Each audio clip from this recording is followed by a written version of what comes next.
새벽 5시 서울의 고급 주택가. 70세가 넘은 노인이 조용히 일어났습니다.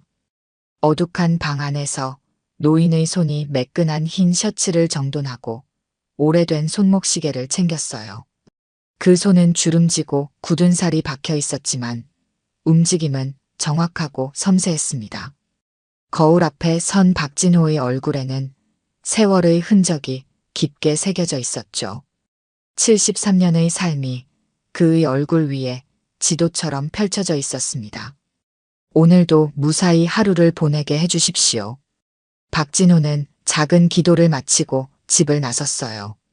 이른 아침 서울의 거리는 아직 잠에서 깨어나기 전이었습니다. 그는 버스 정류장에서 첫 차를 기다리며 먼 하늘을 바라봤죠. 그의 눈빛 속에는 말로 표현할 수 없는 깊은 생각이 담겨 있었습니다. 버스는 정확히 오전 5시 30분에 도착했고 박진호는 익숙한 동작으로 버스에 올랐어요. 아침부터 수고가 많으시네요. 운전기사의 인사에 박진호는 미소로 답했습니다. 40분 후 그는 서울에서 가장 화려한 5성급 호텔 그랜드 팰리스 앞에 도착했어요. 직원 전용 입구로 들어선 박진호는 유니폼을 갈아입고 청소 도구를 준비했습니다. 그의 유니폼은 다른 직원들과 달랐죠. 객실 청소부의 옷이었습니다. 여기는 내가 할게요. 어차피 노인네가 하면 시간만 오래 걸려요. 박진호가 로비를 청소하려는데 20대 초반의 젊은 청소부가 청소기를 가로챘습니다. 박진호는 아무 말 없이 고개만 끄덕였어요. 이런 일은 이미 익숙했습니다. 그는 조용히 물러나 계단 쪽으로 향했죠. 박 아저씨, 30층 202번 화장실에 뭐가 넘쳤대요. 빨리 치워주세요. 프론트 데스크의 직원이 그를 부르며 지시했습니다. 그녀는 박진호의 눈도 제대로 마주치지 않았어요. 마치 주변의 공기에 대고 말하는 것처럼 무심했습니다. 박진호는 묵묵히 고개를 끄덕이고 엘리베이터를 향해 걸어갔어요. 비켜주세요. 박진호가 엘리베이터 앞에 서 있는데 정장을 차려입은 호텔 매니저가 그를 밀치듯 지나갔습니다. 경영진과 손님들이 타는 메인 엘리베이터였어요. 박진호는 아무 말 없이 직원용 서비스 엘리베이터로 발길을 돌렸습니다. 서비스 엘리베이터는 좁고 낡았죠. 물건을 나르고 쓰레기를 버리는 용도로 사용되는 공간이었습니다. 또 막혔네요. 서비스 엘리베이터가 15층에서 멈췄습니다.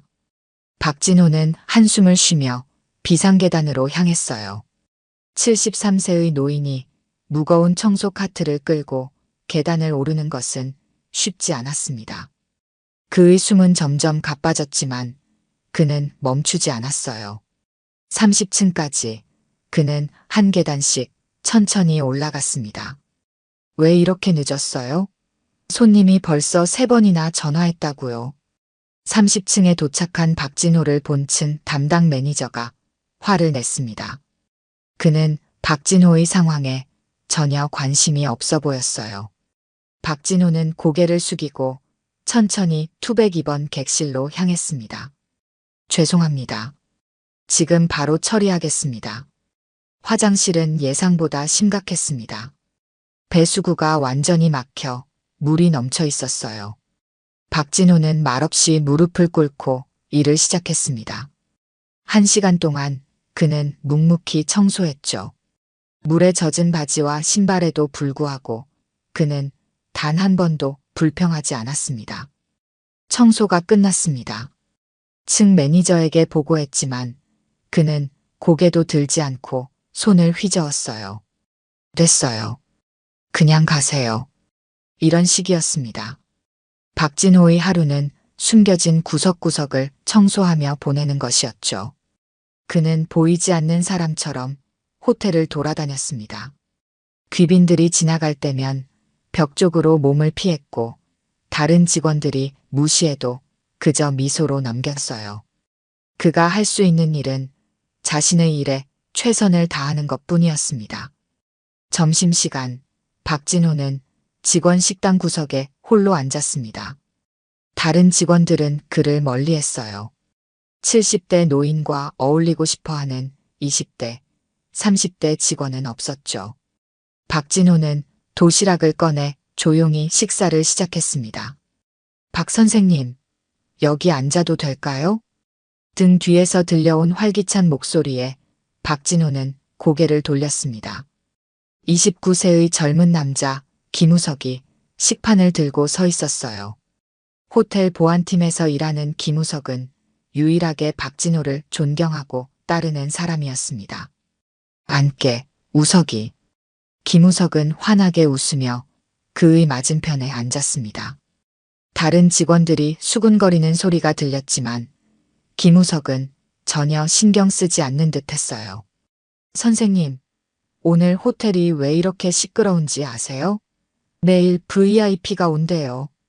김우석의 목소리에는 흥분이 묻어났습니다. 박진호는 담담하게 물었어요. 누군데 그렇게 호들갑이야? 에단 코너스요. 헐리우드 스타. 액션 영화의 전설이라고요. 그 이름을 듣는 순간 박진호의 손이 미세하게 떨렸습니다. 하지만 그는 표정을 감추고 고개를 끄덕였어요. 그렇구나. 중요한 손님이네. 맞아요. 20년 만에 한국에 오는 거라고 하더라고요. 그것도 새 영화 촬영 때문에요. 옆 테이블에서 들리는 대화가 귓가에 들어왔습니다. 저기 앉아있는 청소부 할아버지 보이냐? 내일 VIP층 청소하는 거 그 양반한테 시키지 말아야 할 텐데. 그 나이에 제대로 할 수 있을까? 걱정 마, 안 시킬 거야. 부장님이 VIP층은 젊은 직원들 위주로 배치하라고 했대. 김우석은 그 말을 듣고 얼굴을 찌푸렸지만 박진호는 태연한 표정이었습니다. 오히려 미소를 지었죠. 선생님, 어떻게 저런 말을 들어도 참으세요? 전 정말 화가 나는데요. 박진호는 잠시 창밖을 바라보며 말했습니다. 나이가 들면 별게 다 그냥 그러려니 하게 돼. 김우석은 고개를 갸웃거렸어요. 그리고 문득 궁금한 게 생각났다는 듯 물었습니다. 그런데 선생님은 왜 여기서만 일하세요? 선생님 나이에 이렇게 힘든 일을, 그것도 이런 대우를 받으면서. 박진호는 미소만 지을 뿐 대답하지 않았어요. 대신 청소를 계속했습니다. 김우석은 어깨를 으쓱하더니 다시 일하러 돌아갔죠. 혼자 남은 박진호는 손에 들고 있던 청소도구를 내려놓고 창밖을 바라봤습니다. 서울의 풍경이 눈앞에 펼쳐졌어요. 30년 전 그는 이 도시에서 전혀 다른 삶을 살고 있었습니다. 에단 코너스. 이름을 속삭이자 오래된 기억이 물밀듯이 밀려왔어요. 그는 잠시 눈을 감았습니다. 과거의 장면들이 마치 영화처럼 그의 머릿속을 스쳐 지나갔죠. 30년 전 서울의 한 체육관. 젊은 박진호는 체육관에서 트레이너로 일하고 있었습니다. 당시 그는 43살 운동선수 출신으로 몸을 단련하는 방법을 잘 알고 있었어요. 그날은 평소와 다른 특별한 의뢰가 들어왔습니다. 할리우드에서 온 배우가 액션 영화 촬영을 위해 몸을 만들고 싶다는 거였죠. 안녕하세요. 에단 코너스입니다. 처음 만난 에단은 20대 후반의 젊은 배우였습니다. 그는 이미 할리우드에서 떠오르는 스타였지만 아직 동양에서는 많이 알려지지 않았어요. 박진호는 그를 처음 봤을 때부터 남다른 에너지를 느꼈습니다. 박진호입니다. 앞으로 3달 동안 당신을 맡게 될 트레이너죠. 둘은 그렇게 만났습니다. 처음에는 단순한 트레이닝 관계였어요. 박진호는 에단에게 엄격했고 에단은 열심히 따랐습니다. 하루 6시간씩, 주 6일 그들은 함께 훈련했죠. 점차 그들 사이에는 신뢰가 쌓이기 시작했어요. 박 씨, 당신처럼 몸을 움직이는 사람은 처음 봤어요. 마치 물 흐르듯 자연스럽게 움직이더군요. 어느 날 훈련을 마친 후 에단이 말했습니다. 박진호는 겸손하게 웃으며 대답했어요. 오랜 시간 몸을 단련했을 뿐입니다. 에단 씨도 금방 그렇게 될 겁니다. 훈련은 계속되었고 에단의 몸은 빠르게 변화했습니다. 근육이 붙고 몸의 움직임이 더 날렵해졌어요. 그러던 어느 날 촬영장에서 문제가 발생했습니다. 에단의 경호를 맡은 현지 경호원이 갑자기 자리를 비우게 된 거였죠. 박 씨, 잠시만 저 좀 지켜줄 수 있겠어요? 오늘 경호가 갑자기 못 온다고 하네요. 박진호는 망설임 없이 수락했습니다. 그리고 그날부터 그의 역할은 트레이너에서 임시 보디가드로 확장되었어요. 박진호의 움직임을 본 에단의 매니저가 놀라며 물었습니다. 당신 전에 경호 일을 한 적 있나요? 움직임이 전문가 같은데요. 박진호는 고개를 저었어요. 아닙니다. 그저 몸을 많이 단련했을 뿐이죠. 하지만 사실 박진호는 젊은 시절 특수부대에서 복무한 경험이 있었습니다. 그는 몸을 쓰는 일에 타고난 재능이 있었어요. 에단의 촬영이 계속되면서 박진호는 점점 더 많은 역할을 맡게 되었습니다. 트레이너, 보디가드, 그리고 어느새 그는 에단의 로드 매니저까지 겸하게 되었죠. 박, 당신은 내게 정말 필요한 사람이야. 함께 미국으로 가는 건 어때요? 내 전담 매니저가 되어줘요. 영화 촬영이 끝날 무렵 에단은 박진호에게 제안했습니다. 그리고 박진호는 그 제안을 받아들였어요. 그는 미국으로 건너가 에단의 매니저이자 보디가드로 일하기 시작했습니다. 그들의 파트너십은 10년 넘게 이어졌죠. 에단이 할리우드의 정상에 오르는 과정을 박진호는 옆에서 지켜봤습니다. 나는 박 없이는 아무것도 할 수 없어. 인터뷰에서 에단은 종종 이렇게 말했어요. 그들은 단순한 고용 관계를 넘어 가족과 같은 사이가 되었습니다. 박진호는 에단의 결혼식에서 들러리였고 에단의 첫 아이가 태어났을 때 병원에 함께 있었죠. 그들은 서로를 깊이 신뢰했습니다. 그러나 운명의 날이 찾아왔어요. 20년 전 에단은 세계 투어 중 유럽의 한 도시에 있었습니다. 테러 위협이 있다는 정보가 입수되었지만 에단은 팬들과의 약속을 지키고 싶어 했죠. 박진호는 만약의 사태에 대비해 보안을 강화했습니다. 박, 잠시 나가서 상황을 점검해 주겠어요? 뭔가 이상한 느낌이 들어서요. 공연 시작 직전 에단이 말했어요. 박진호는 곧바로 밖으로 나가 주변을 살폈습니다. 그러나 그가 자리를 비운 그 짧은 순간 테러리스트들이 침입했죠. 에단은 운 좋게 부상만 입었지만 2명의 스태프가 목숨을 잃었습니다. 박진호가 돌아왔을 때 모든 것은 이미 끝난 후였어요. 사건 당시 현장을 비운 그는 비난의 대상이 되었습니다. 누군가는 그가 의도적으로 자리를 비웠다고 의심했죠. 심지어 몇몇 언론은 그가 테러리스트들과 연관이 있다는 근거 없는 의혹을 제기했습니다. 어떻게 그런 중요한 순간에 자리를 비울 수 있었어요? 당신이 거기 있었다면 이런 일은 없었을 거예요. 에단의 새 매니저 토마스의 말은 박진호의 가슴을 찔렀어요. 그리고 그 비난은 점점 커져갔습니다. 에단은 공식적으로 그를 변호했지만 박진호는 자신을 용서할 수 없었죠. 결국 그는 사임을 결정했습니다. 에단, 미안해. 내가 그 자리에 있었어야 했어. 그날 밤 박진호는 짐을 싸고 조용히 에단의 저택을 떠났어요. 그는 한국으로 돌아왔고 가족과 함께 새로운 삶을 시작하려 했습니다. 하지만 50대 중반의 나이에 새 직업을 찾기는 쉽지 않았죠. 그는 여러 일을 전전했어요. 경비, 헬스장 트레이너, 심지어 택시 운전사까지. 그리고 10년 전 그는 우연히 그랜드 팰리스 호텔의 구인 광고를 보게 되었습니다. 객실 청소부. 그것은 그가 상상했던 일과는 거리가 멀었지만 그는 지원했어요. 면접 때 그의 나이를 본 매니저는 고개를 갸웃했습니다. 선생님 나이에 이런 일을 하시겠어요? 힘든 일인데요. 박진호는 담담하게 대답했습니다. 일이라면 무엇이든 할 수 있습니다. 제게 기회를 주신다면 실망시키지 않을게요. 그렇게 그는 그랜드 팰리스 호텔의 청소부가 되었습니다. 10년간 그는 묵묵히 자신의 자리를 지켰어요.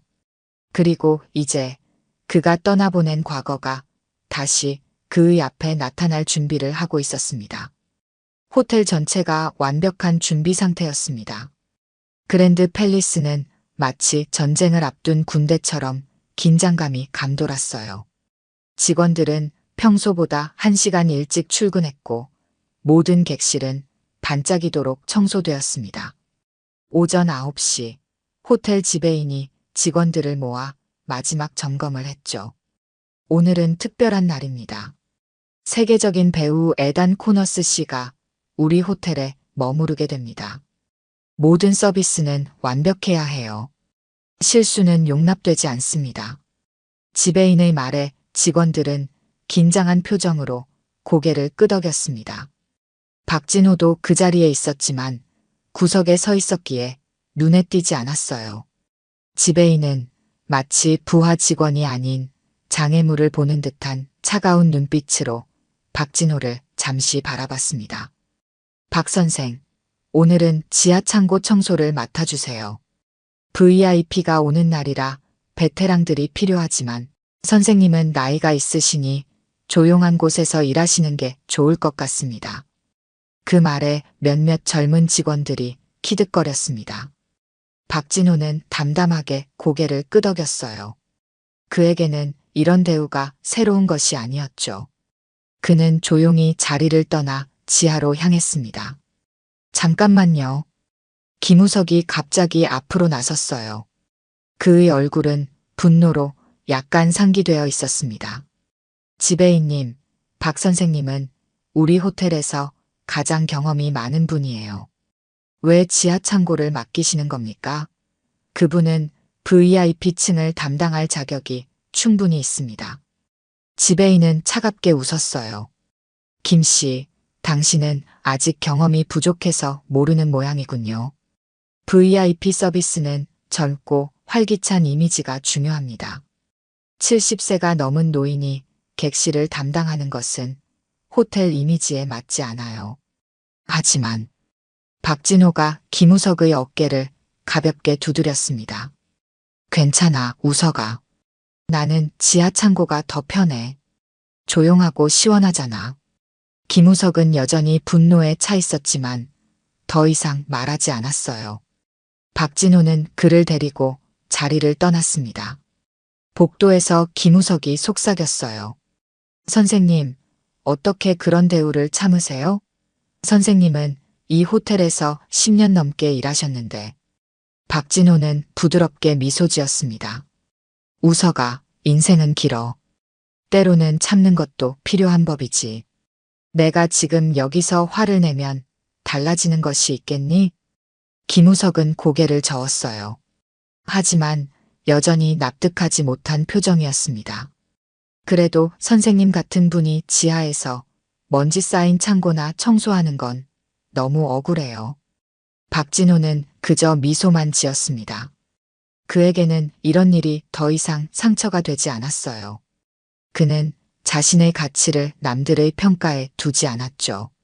오전 11시 호텔 앞에는 수십 명의 팬들이 모여들었습니다. 경찰이 출동해 경계를 섰어요. 박진호는 지하 창고에서 묵묵히 청소를 하고 있었지만 귀가 밝았던 그는 위층에서 들려오는 소란스러운 소리를 들을 수 있었습니다. 에단 코너스가 도착한 것이 분명했죠. 정말 궁금한데.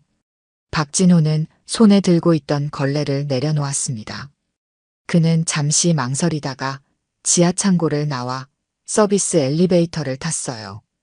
버튼을 누르지 않고 한참을 서 있던 그는 마침내 로비 버튼을 눌렀습니다. 로비에 도착했을 때 모든 직원들은 정문 쪽에 몰려 있었어요. 박진호는 조용히 기둥 뒤에 서서 상황을 지켜봤습니다. 검은색 리무진이 호텔 앞에 멈췄고 경호원들이 먼저 내렸죠. 그리고 마침내 문이 열리고 한 남자가 나타났습니다. 에단 코너스, 50대 중반의 나이에도 여전히 카리스마가 넘치는 배우였어요. 그의 머리카락은 약간 희끗해졌지만 눈빛은 여전히 강렬했습니다. 박진호는 숨을 죽이며 그를 바라봤어요. 30년의 세월이 흘렀지만 그는 여전히 박진호가 기억하는 그 사람이었습니다. 에단은 주변의 팬들에게 손을 흔들며 미소 지었어요. 마치 자신만의 빛으로 주변을 환하게 밝히는 것 같았습니다. 그는 천천히 호텔 안으로 들어왔고 직원들은 모두 허리를 굽혀 인사했죠. 박진호는 기둥 뒤에서 그 모습을 지켜봤습니다. 가슴이 묘하게 조여왔어요. 에단. 박진호의 입에서 작은 목소리가 새어나왔습니다. 하지만 그 말은 주변의 소음에 묻혀버렸어요. 에단은 그를 보지 못한 채 엘리베이터로 향했습니다. 박진호는 그 자리에 얼어붙은 듯 서 있었어요. 30년 전의 기억과 현실이 겹쳐지며 그의 마음은 복잡했습니다. 박 선생님, 여기서 뭐 하세요? 지배인님이 찾으시면 큰일 나요. 뒤에서 들려온 김우석의 목소리에 박진호는 현실로 돌아왔습니다. 그는 고개를 끄덕이고 다시 서비스 엘리베이터로 향했어요. 하지만 그의 마음은 이미 과거에 가 있었습니다. 지하 창고로 돌아온 박진호는 한동안 멍하니 앉아 있었어요. 그의 손에는 오래된 사진 한 장이 들려 있었습니다.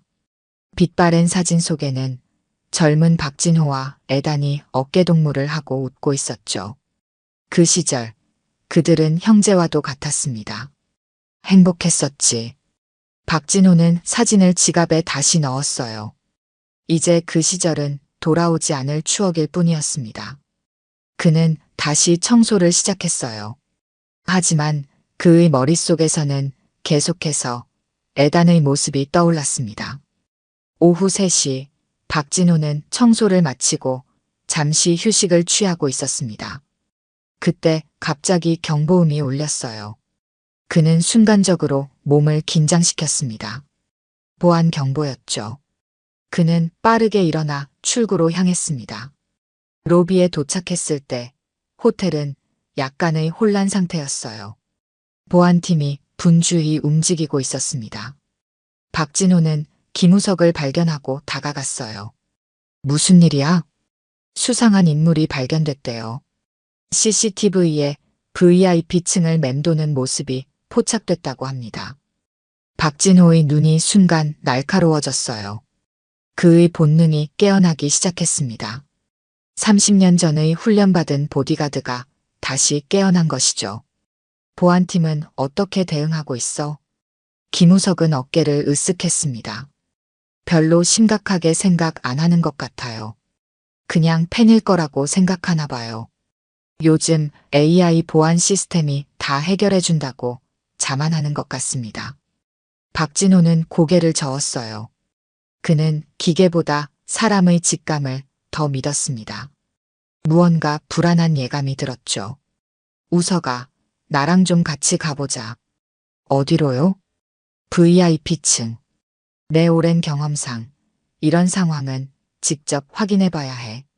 김우석은 잠시 망설였지만 곧 고개를 끄덕였습니다. 그들은 함께 서비스 엘리베이터를 타고 VIP층으로 향했어요. 박진호의 눈빛은 더 이상 나이든 청소부의 것이 아니었습니다. 그의 눈은 날카롭게 주변을 살폈고 몸은 언제든 대응할 준비가 되어 있었죠. 선생님, 왜 이렇게 긴장하세요? 직감이야. 30년간 사람을 지키며 살다 보면 위험을 느끼는 감각이 생겨. VIP층에 도착했을 때 복도는 조용했습니다. 너무 조용했어요. 박진호는 김우석에게 손짓하며 조용히 하라고 신호를 보냈습니다. 그들은 천천히 복도를 따라 걸었어요. 그때 박진호는 심상치 않은 기척을 느꼈습니다. 누구세요? 갑자기 나타난 호텔 경비원이 그들을 의심스럽게 바라봤어요. 김우석이 재빨리 신분증을 보여주며 설명했습니다. 보안팀 김우석입니다. 수상한 인물 신고가 있어서 확인하러 왔어요. 경비원은 여전히 의심스러운 눈초리로 그들을 보았지만 더 이상 말하지 않았어요. 그가 지나간 후 박진호는 김우석에게 속삭였습니다. 저 경비원 뭔가 이상해. 내가 본 적 없는 얼굴이야. 김우석은 눈을 크게 떴습니다. 그러고 보니 저도 처음 보는 분이에요. 우리 호텔 경비원이 맞나요? 박진호는 고개를 저었어요. 확실하지 않아. 하지만 느낌이 좋지 않아. 우석아, 저 사람을 따라가 보자. 박진호와 김우석은 조심스럽게 수상한 경비원의 뒤를 따랐습니다. 그들은 복도 코너마다 신중하게 머리를 내밀어 경비원의 행동을 살폈어요. 평범한 청소부처럼 보이던 박진호의 움직임은 완전히 달라져 있었습니다. 그는 마치 물 위를 걷듯 소리 없이 이동했고 모든 감각은 극도로 예민해진 상태였죠. 선생님, 정말 다른 사람 같아요. 김우석이 작게 속삭였습니다. 박진호는 손가락을 입에 대며 조용히 하라는 신호를 보냈어요. 그들은 VIP층 끝에 있는 비상구 계단으로 들어가는 경비원을 발견했습니다. 저 사람, 확실히 호텔 직원이 아니야. 박진호가 단호하게 말했어요.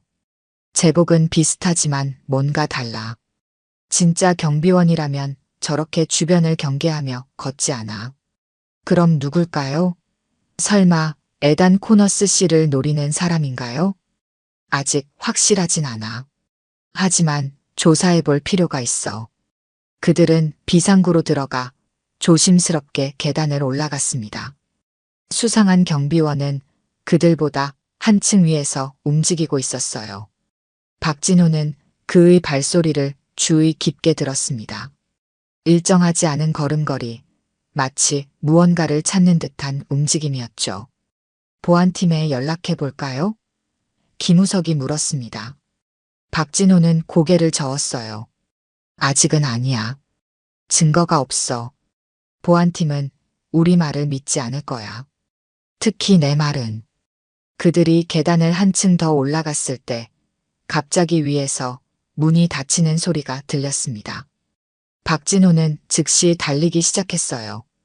그의 나이를 고려하면 놀라울 정도로 빠른 속도였습니다. 김우석은 그를 따라 뛰었죠. 옥상으로 통하는 문에 도착했을 때 그들은 잠시 멈춰 숨을 고르며 귀를 기울였습니다. 바람 소리와 함께 희미한 발자국 소리가 들렸어요. 박진호는 김우석에게 눈짓했습니다. 셋을 세는 동작 후 그들은 동시에 문을 열고 옥상으로 뛰쳐나갔어요. 거기 서시오. 김우석이 큰 소리로 외쳤지만 옥상은 비어 있었습니다. 적어도 처음에는 그렇게 보였어요. 박진호는 천천히 주변을 살폈습니다. 그의 눈은 건물 구조물 사이사이를 꼼꼼히 확인했죠. 갑자기 그는 공조기 뒤쪽에서 움직임을 포착했습니다. 우석아, 저쪽이야. 그들이 공조기 쪽으로 달려갔을 때 검은 옷을 입은 남자가 갑자기 튀어나와 도망치기 시작했어요. 더 이상 경비원 복장이 아니었습니다. 박진호와 김우석은 즉시 그를 쫓았죠. 70세가 넘은 노인이라는 사실이 무색하게 박진호는 놀라운 민첩성으로 움직였습니다. 보안팀에 연락해. 박진호가 김우석에게 소리쳤어요. 나는 그를 쫓을게. 김우석은 무전기를 꺼내 보안팀에 상황을 알렸습니다. 그동안 박진호는 계속해서 수상한 남자를 쫓았어요. 옥상의 다른 쪽으로 도망치는 남자를 향해 그는 점점 거리를 좁혀갔습니다. 멈추시오. 박진호의 목소리는 강하고 단호했습니다. 하지만 남자는 멈추지 않았어요. 오히려 더 빠르게 달렸죠. 그는 옥상 가장자리를 향해 달렸고 박진호는 그제서야 남자의 의도를 깨달았습니다. 그는 옆 건물로 뛰어넘으려 했어요. 안 돼. 박진호는 마지막 힘을 짜내 전속력으로 달렸습니다. 남자가 뛰어오르기 직전 박진호는 그의 발목을 잡는데 성공했어요. 둘은 함께 바닥에 쓰러졌습니다. 남자는 필사적으로 발버둥 쳤지만 박진호의 그립은 놀라울 정도로 강했죠. 누구냐? 목적이 뭐야? 남자는 대답 대신 갑자기 주머니에서 무언가를 꺼냈습니다. 박진호는 즉시 위험을 감지하고 그의 손목을 강하게 쳤어요. 작은 칼이 바닥에 떨어졌습니다. 박 선생님. 김우석이 달려왔을 때 박진호는 이미 남자를 완전히 제압한 상태였습니다. 그는 남자의 팔을 등 뒤로 돌려 꼼짝 못하게 만들었어요. 우석아, 이자의 주머니를 확인해봐. 뭔가 더 있을지도 몰라. 김우석은 남자의 주머니를 뒤졌습니다. 그는 작은 전자기기와 호텔 객실 카드를 발견했어요. 이건 마스터키입니다.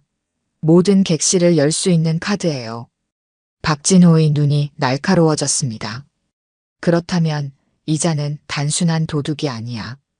특정한 목표가 있었을 거야. 그때 옥상 문이 열리며 보안팀이 뛰어들어왔습니다. 그들은 즉시 상황을 파악하고 수상한 남자를 인계받았어요. 보안팀장이 박진호와 김우석에게 다가왔습니다. 어떻게 된 일이죠? 이 사람이 누굽니까? 김우석이 설명하기 시작했어요. 이 사람은 가짜 경비원 복장을 하고 VIP층을 돌아다녔습니다. 저희가 발견하고 쫓았는데 옥상으로 도망쳤어요. 박 선생님이 용감하게 제압했습니다. 보안팀장은 의아한 표정으로 박진호를 바라봤습니다. 70세 넘은 청소부가 범인을 제압했다는 사실이 믿기지 않는 듯 했어요. 정말입니까? 이분이? 김우석은 강하게 고개를 끄덕였습니다. 네, 직접 봤습니다. 선생님은 놀라울 정도로 빠르고 강했어요. 마치 전문 경호원 같았습니다. 보안팀장은 여전히 반신반의하는 표정이었지만 더 이상 묻지 않았습니다. 그들은 범인을 데리고 경찰이 올 때까지 보안실로 향했어요. 경찰이 도착하기 전 박진호는 범인을 유심히 관찰했습니다.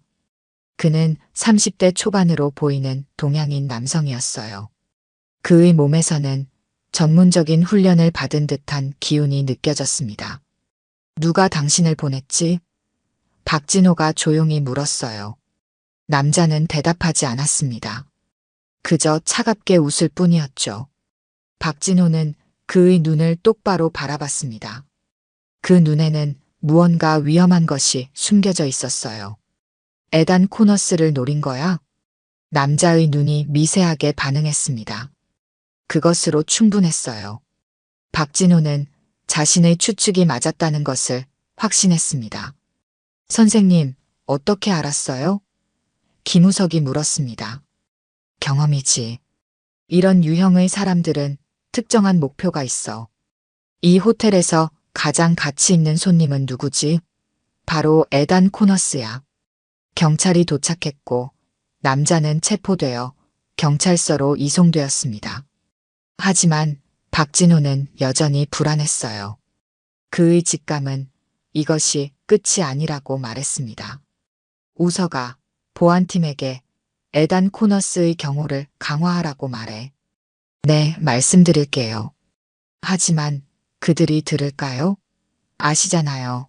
그들은 최신 AI 보안 시스템이 모든 것을 처리할 수 있다고 자만하고 있어요. 박진호는 고개를 저었습니다.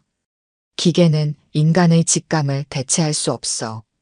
특히 악의를 가진 사람을 감지하는 일에는 말이야. 김우석은 잠시 생각에 잠겼어요. 그리고 갑자기 그의 눈이 밝아졌습니다. 선생님, 혹시 과거에 경호 일을 하셨나요? 아까 범인을 제압하는 모습이 전문가 같았어요. 박진호는 미소만 지었습니다. 그는 질문에 직접 답하지 않았어요. 대신 말했죠. 우서가, 사람은 겉모습으로 판단하면 안 돼. 모든 사람에게는 이야기가 있어. 이 말을 남기고 박진호는 자신의 청소 도구를 가지러 떠났습니다. 하지만 그의 마음은 여전히 불안했어요. 그는 애단이 위험할 수 있다는 것을 느꼈습니다. 그리고 그의 직감은 거의 항상 맞았죠. 호텔로 돌아온 후 박진호는 자신의 일상으로 돌아갔습니다. 아무도 그가 범인을 제압한 청소부라는 사실을 알아보지 못했어요. 그는 다시 그림자처럼 존재하는 평범한 직원이 되었습니다. 하지만 그의 눈은 계속해서 주변을 경계했죠. 저녁이 되자 호텔은 다시 평온을 찾았습니다. 수상한 남자의 체포 소식은 직원들 사이에서 소문이 돌았지만 에단 코너스에게는 알려지지 않았어요. 호텔 측은 VIP 손님을 불안하게 하고 싶지 않았습니다. 박 선생님, 식사하러 가시죠. 김우석이 박진호를 찾아왔습니다. 난 괜찮아. 좀 더 일하고 갈게. 하지만 선생님, 오늘 정말 대단하셨어요. 저녁 식사는 제가 살게요. 박진호는 미소를 지었습니다. 고맙지만 아직 해야 할 일이 있어. 너는 먼저 가. 김우석이 떠난 후 박진호는 VIP층으로 올라갔습니다. 그는 청소부로서 대부분의 장소에 접근할 수 있었어요.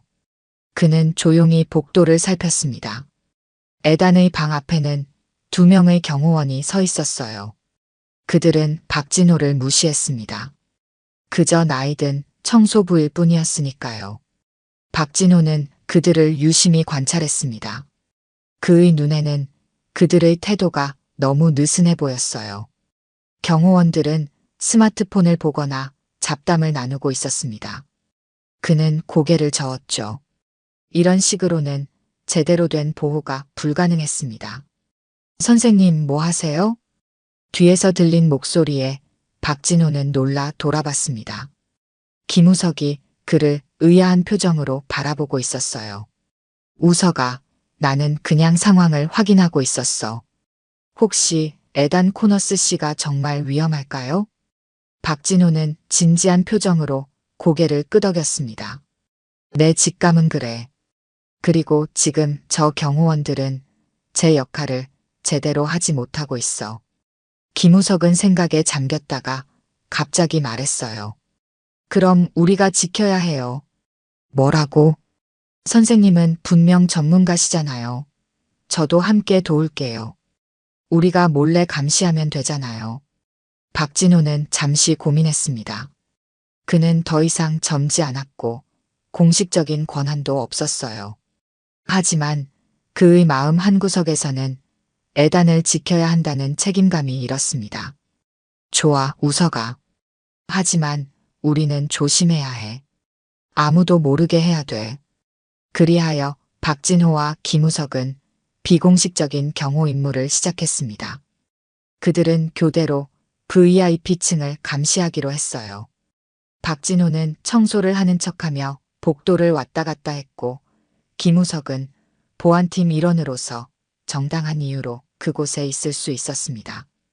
밤이 깊어갈수록 박진호의 불안감은 커져갔어요. 그는 무언가 심상치 않은 일이 일어날 것을 예감했습니다. 그리고 그의 예감은 곧 현실이 되려 했죠. 새벽 2시 호텔은 고요했습니다. 대부분의 직원들은 퇴근했고 투숙객들은 깊은 잠에 빠져 있었어요. 하지만 박진호는 여전히 깨어 있었습니다. 그는 서비스 통로에 앉아 VIP층의 움직임을 주시하고 있었죠. 김우석은 1시간 전에 교대를 마치고 잠시 휴식을 취하러 갔습니다. 뭔가 이상해. 박진호는 중얼거렸습니다.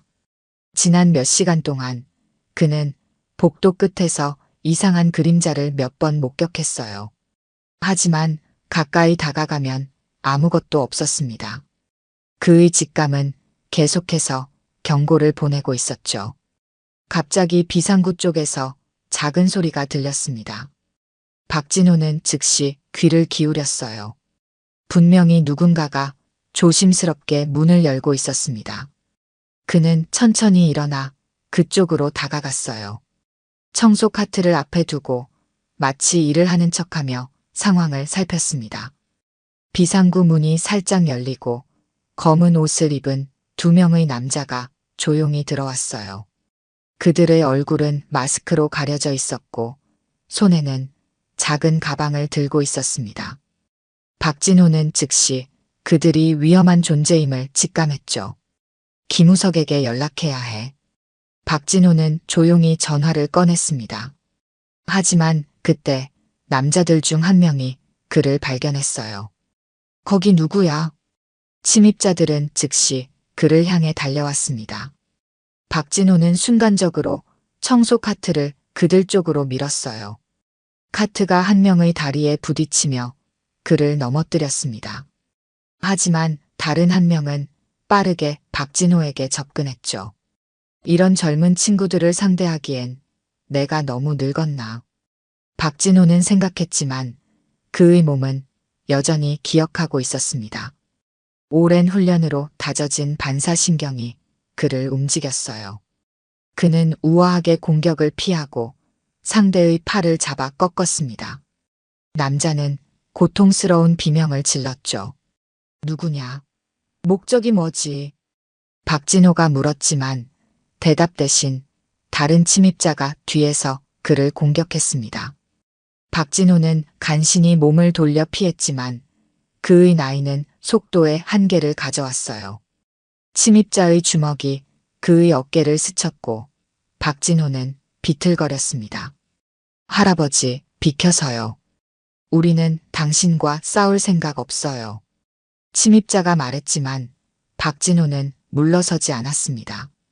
너희들이 애단을 노리는 거라면 나를 먼저 쓰러뜨려야 할 거야.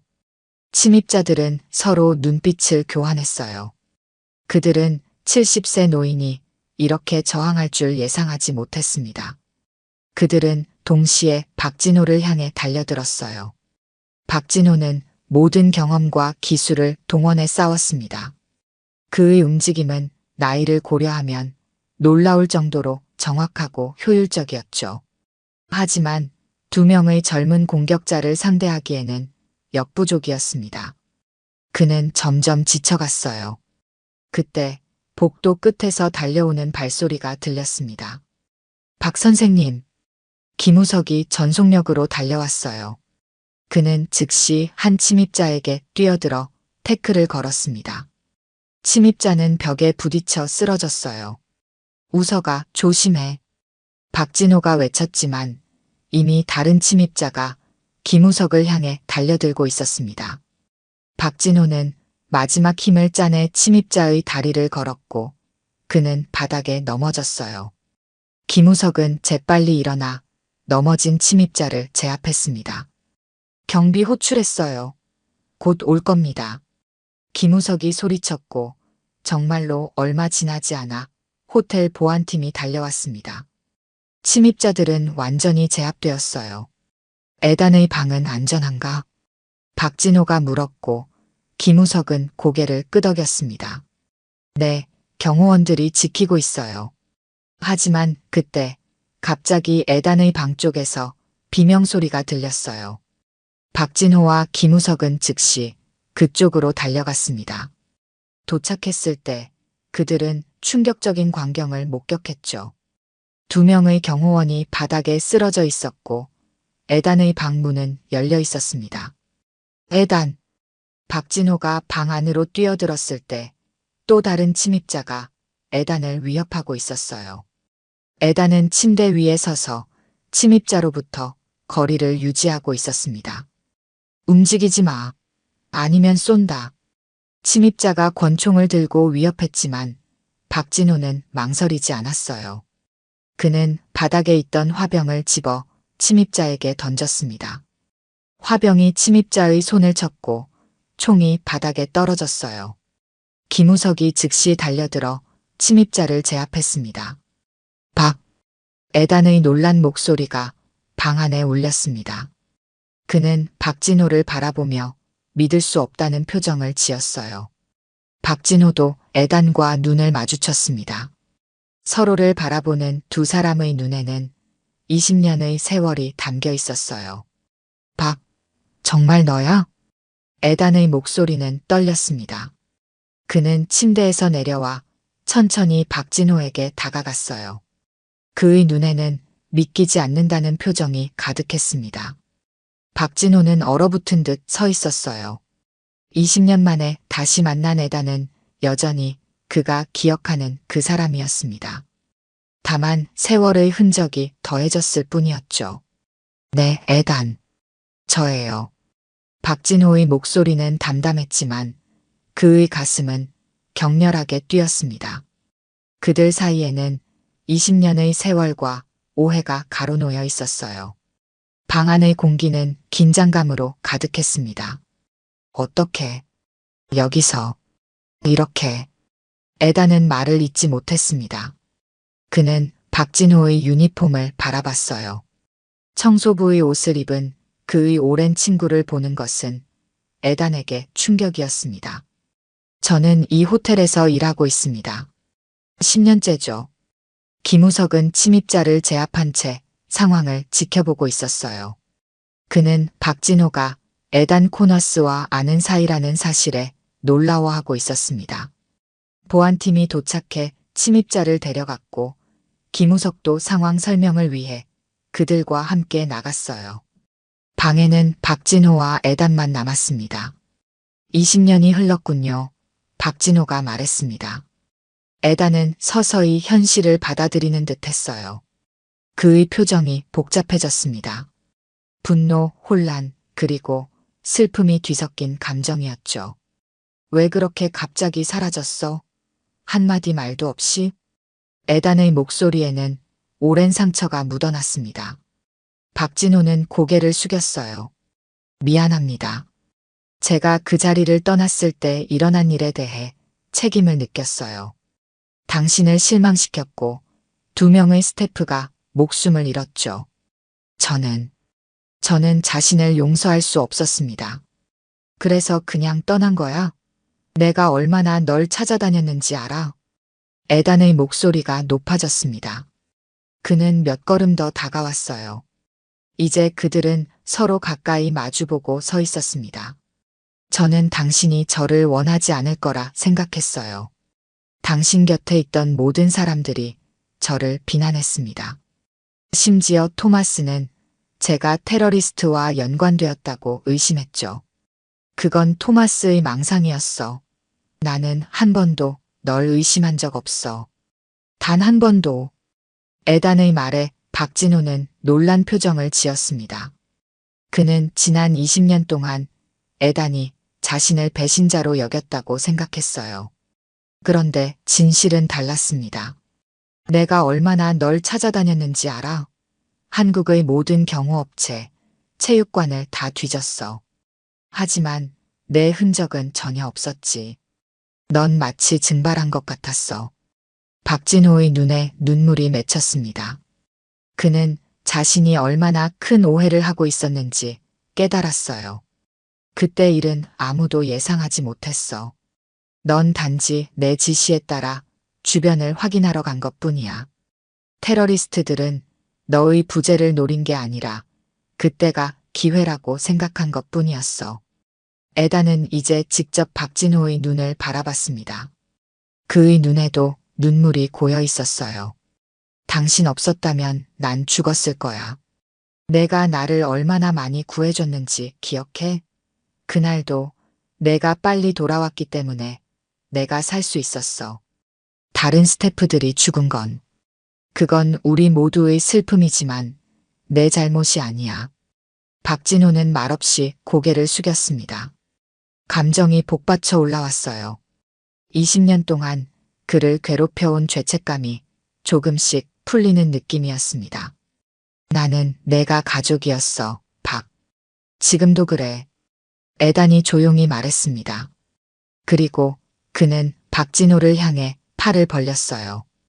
호텔 청소부 유니폼을 입은 73세 노인과 세계적인 영화 스타.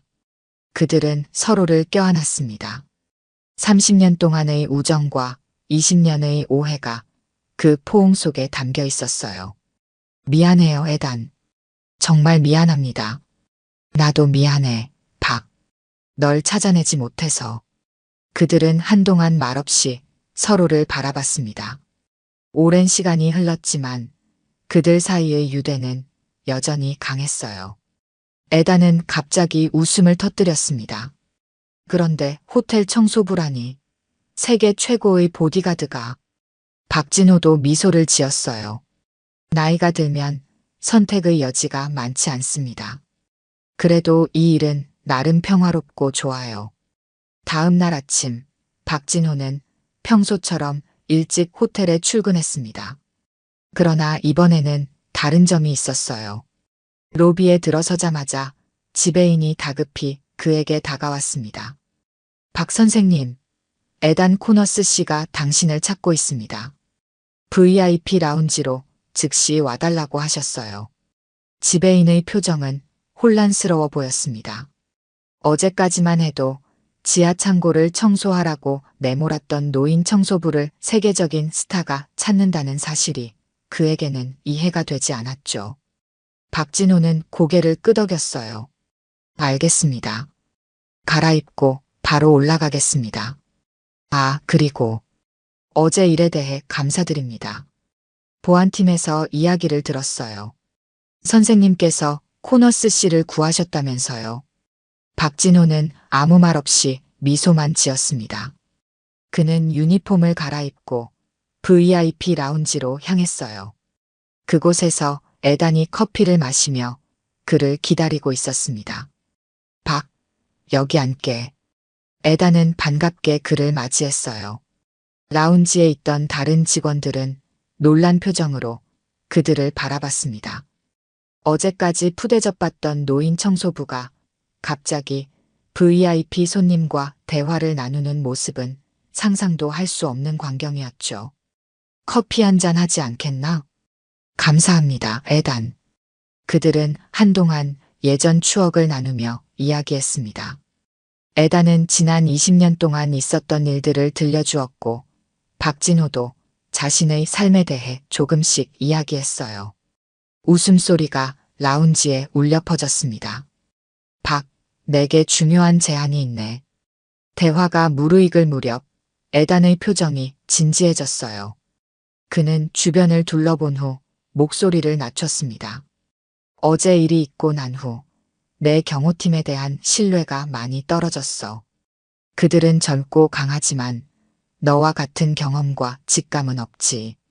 그리고 그 젊은 친구 말이야, 김우석인가? 그 친구도 놀라운 잠재력이 있더군. 박진호는 고개를 끄덕였습니다. 김우석은 분명 재능이 있었어요. 박, 다시 내 보디가드로 와줄 수 없겠나? 그리고 김우석도 함께. 내가 좋은 조건을 제시하마. 당신의 나이를 고려해 육체적으로 부담되지 않게 조정할 수도 있어. 박진호는 놀랐습니다. 그는 에단의 제안을 예상하지 못했어요. 70세가 넘은 자신에게 다시 보디가드 일을 제안한다는 것이 믿기지 않았습니다. 에단, 감사하지만 저는 이제 그런 일을 하기에는 너무 늙었습니다. 어제는 그냥 운이 좋았을 뿐이에요. 운이라고? 당신이 어제 보여준 움직임은 결코 운이 아니었어. 여전히 최고야, 박. 박진호는 망설였습니다. 에단의 말은 그의 마음 깊은 곳을 건드렸어요. 그가 청소부로 일하는 동안 그의 진정한 재능은 사용되지 않고 있었습니다. 생각해 볼게요, 에단. 에단은 만족한 듯 미소를 지었어요. 그리고 그날 저녁 박진호는 김우석과 함께 에단의 스위트룸에 초대받았습니다. 김우석은 너무 흥분한 나머지 말을 제대로 잇지 못했어요. 선생님, 정말 믿을 수 없어요. 에단 코너스 씨가 저희를 초대하다니. 그리고 선생님이 그분의 보디가드였다니. 박진호는 미소를 지었습니다. 그는 이 젊은이의 열정이 마음에 들었어요. 스위트룸에서 에다는 그의 제안을 더 자세히 설명했습니다. 박은 보안 책임자로, 김 씨는 현장 경호원으로 일하면 좋겠어. 두 분 다 탁월한 재능을 갖고 있더군. 다음 주에 미국으로 떠나는데 함께 가주었으면 하네. 김우석의 눈이 빛났습니다. 그에게는 꿈 같은 기회였어요. 하지만 박진호는 여전히 고민하고 있었습니다. 그는 김우석을 바라봤어요. 젊고 열정 넘치는 그에게 이런 기회가 주어진 것은 행운이었습니다. 에단, 제안을 받아들이겠습니다. 박진호가 마침내 말했고 김우석은 기쁨의 환호성을 질렀어요. 그러나 박진호는 한 가지 조건을 덧붙였습니다. 하지만 저는 정착을 도와드린 후에 다시 한국으로 돌아오겠습니다. 저희 자리는 이미 여기에 있어요. 대신 김우석을 잘 훈련시켜 당신 곁에 두겠습니다. 에다는 놀란 표정이었지만 곧 이해한다는 듯 고개를 끄덕였어요. 그는 박진호의 결정을 존중했습니다. 그래, 박. 당신의 선택을 존중하지. 하지만 우선은 미국에서 우리를 도와줘. 우석 군이 제대로 자리 잡을 때까지만이라도. 한 달 후 로스앤젤레스의 에단 코너스 저택. 박진호는 새로운 경호원들을 훈련시키고 있었습니다. 그의 지시 아래 모든 보안 시스템이 강화되었고 새로운 인력이 충원되었어요. 김우석은 빠르게 성장하여 이제 에단의 주요 경호원 중 한 명이 되었습니다. 박 선생님, 이렇게 하면 될까요? 김우석이 총기 관리 절차를 시연하며 물었어요. 박진호는 만족스럽게 고개를 끄덕였습니다. 김우석은 놀라울 정도로 빠르게 배웠고 그의 열정은 다른 경호원들에게도 좋은 영향을 미쳤어요. 완벽해. 너는 타고난 재능이 있어, 우석아. 김우석의 얼굴에 미소가 번졌습니다. 그는 박진호를 존경했고 그의 인정을 받는 것이 무엇보다 기뻤어요. 그들이 대화하는 동안 에단이 다가왔습니다. 훈련은 어떻게 진행되고 있나? 아주 좋습니다. 김우석은 이제 당신을 혼자서도 충분히 지킬 수 있을 정도로 성장했어요. 에단은 두 사람을 번갈아 바라봤습니다. 그는 박진호의 말이 무엇을 의미하는지 알았어요. 돌아갈 준비를 하고 있군. 박진호는 고개를 끄덕였습니다. 그는 한 달 동안 에단의 세보안 체계를 구축하고 김우석을 포함한 경호원들을 철저히 훈련시켰어요. 이제 그의 임무는 완료되었습니다. 내일 한국으로 돌아갑니다. 모든 준비는 끝났어요. 김우석이 제자리를 완벽하게 채울 겁니다. 김우석은 놀란 표정이었습니다. 물론 박진호가 결국 한국으로 돌아갈 것을 알고 있었지만 이렇게 갑작스럽게 이별할 준비는 되어 있지 않았어요. 선생님, 이렇게 빨리요? 그래, 우석아. 난 이제 내 자리로 돌아가야 해. 너무 오래 떠나 있었어. 에다는 조용히 두 사람을 바라봤습니다. 그는 박진호의 결정을 존중했지만 여전히 그가 곁에 있기를 바랐어요. 정말 돌아가야만 하나? 여기 내 자리도 있어, 박. 박진호는 미소를 지었습니다. 그는 에단의 마음을 이해했어요. 에단, 당신은 내게 새로운 기회를 주었습니다. 그리고 나는 그것을 김우석에게 전했죠. 이제 그는 당신을 지키며 자신의 꿈을 이룰 수 있어요. 하지만 저는 이미 제 삶의 대부분을 살았습니다. 제게는 이제 평화가 필요해요. 다음 날 아침 공항에서 세 사람은 작별 인사를 나눴습니다. 에다는 박진호를 꼭 안았어요. 언제든 돌아오고 싶으면 연락해. 이번엔 연락을 끊지 말고. 그럴게요, 에단. 고마워요, 모든 것에 대해. 김우석은 눈물을 참으며 박진호에게 인사했습니다. 그는 박진호에게 깊이 허리를 숙였어요. 선생님, 정말 감사합니다. 제게 이런 기회를 주셔서 절대 잊지 않을게요. 박진호는 김우석의 어깨를 두드렸습니다. 그의 눈에도 약간의 눈물이 맺혔어요. 잘해라, 우석아. 너는 훌륭한 경호원이 될 거야. 애단을 잘 지켜. 비행기에 오른 박진호는 창밖을 바라봤습니다. 그는 지난 한 달을 떠올렸어요. 그것은 마치 과거로의 여행과도 같았습니다. 하지만 이제 그는 자신의 자리로 돌아갈 시간이었어요. 일주일 후 그랜드 팰리스 호텔. 이번에는 뭔가 달랐습니다. 박진호가 로비에 들어서자 모든 직원들이 존경의 눈빛으로 그를 바라봤어요.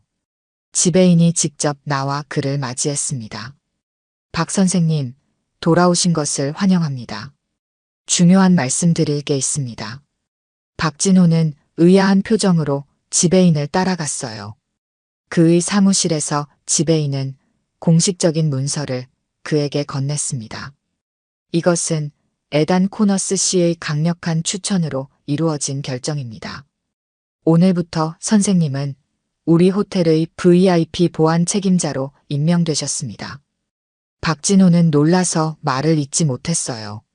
그는 그저 청소부로 돌아올 생각이었습니다. 제가요?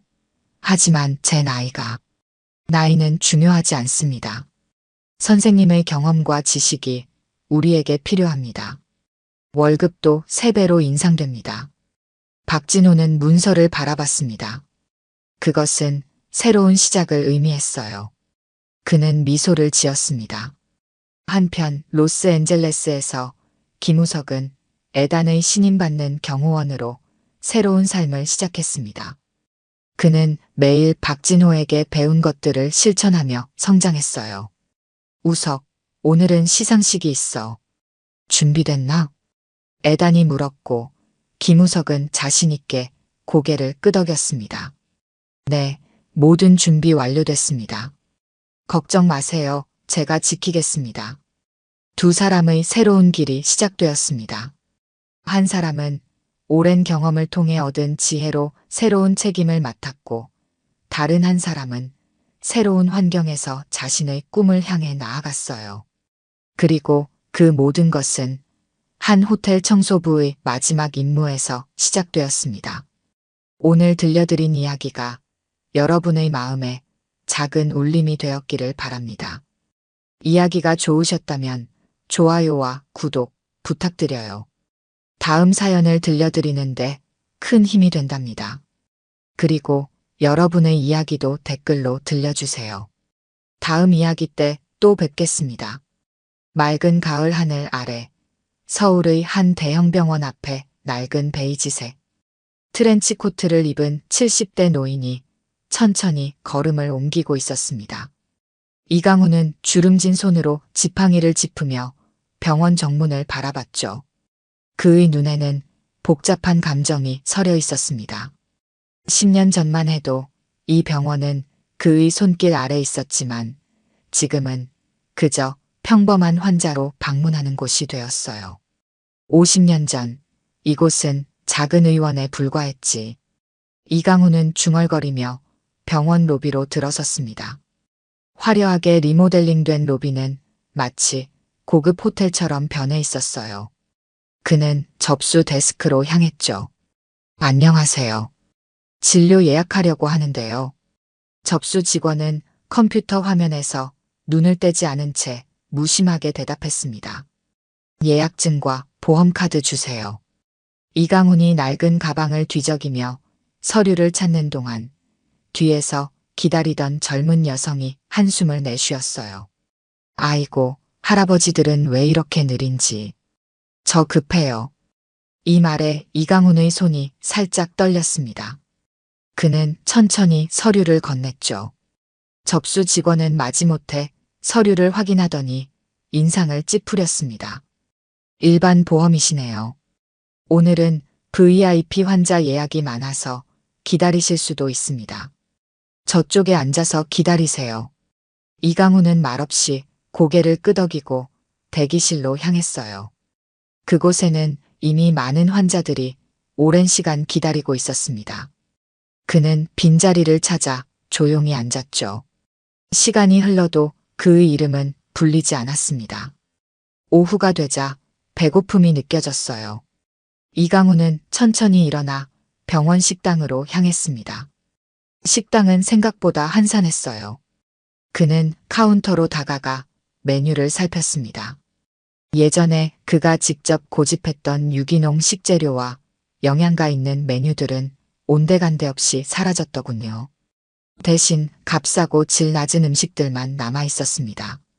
된장찌개 하나 주세요. 이강훈이 말했어요. 음식을 받아든 그는 구석자리에 앉았습니다. 첫 숟가락을 떠먹자마자 그의 눈썹이 찌푸려졌죠. 맛이 없었습니다. 소금기만 가득한 된장찌개는 예전 그가 알던 병원 식당의 맛이 아니었어요. 그때였습니다. 부엌 쪽에서 요리사와 직원의 언쟁 소리가 들려왔어요. 이런 재료로 어떻게 제대로 된 음식을 만들라는 겁니까? 환자들 건강은 생각하지 않습니까? 주방장님, 부원장님 지시예요. 식당 예산이 삭감됐으니 어쩔 수 없어요. 이강훈은 천천히 식사를 마치고 주방 쪽으로 걸음을 옮겼습니다. 그는 주방 입구에서 잠시 망설이다가 안으로 들어섰어요. 음식이 예전 같지 않군요. 이강훈의 말에 주방장은 고개를 들었습니다. 50대 중반의 남자였어요. 그의 이름표에는 마동철이라고 적혀 있었죠. 손님이 어떻게 여기까지? 마동철이 당황해하며 말했습니다. 이강훈은 씁쓸한 미소를 지었어요. 예전에 이 병원 식당은 최고의 맛과 영양을 자랑했는데 많이 변했네요.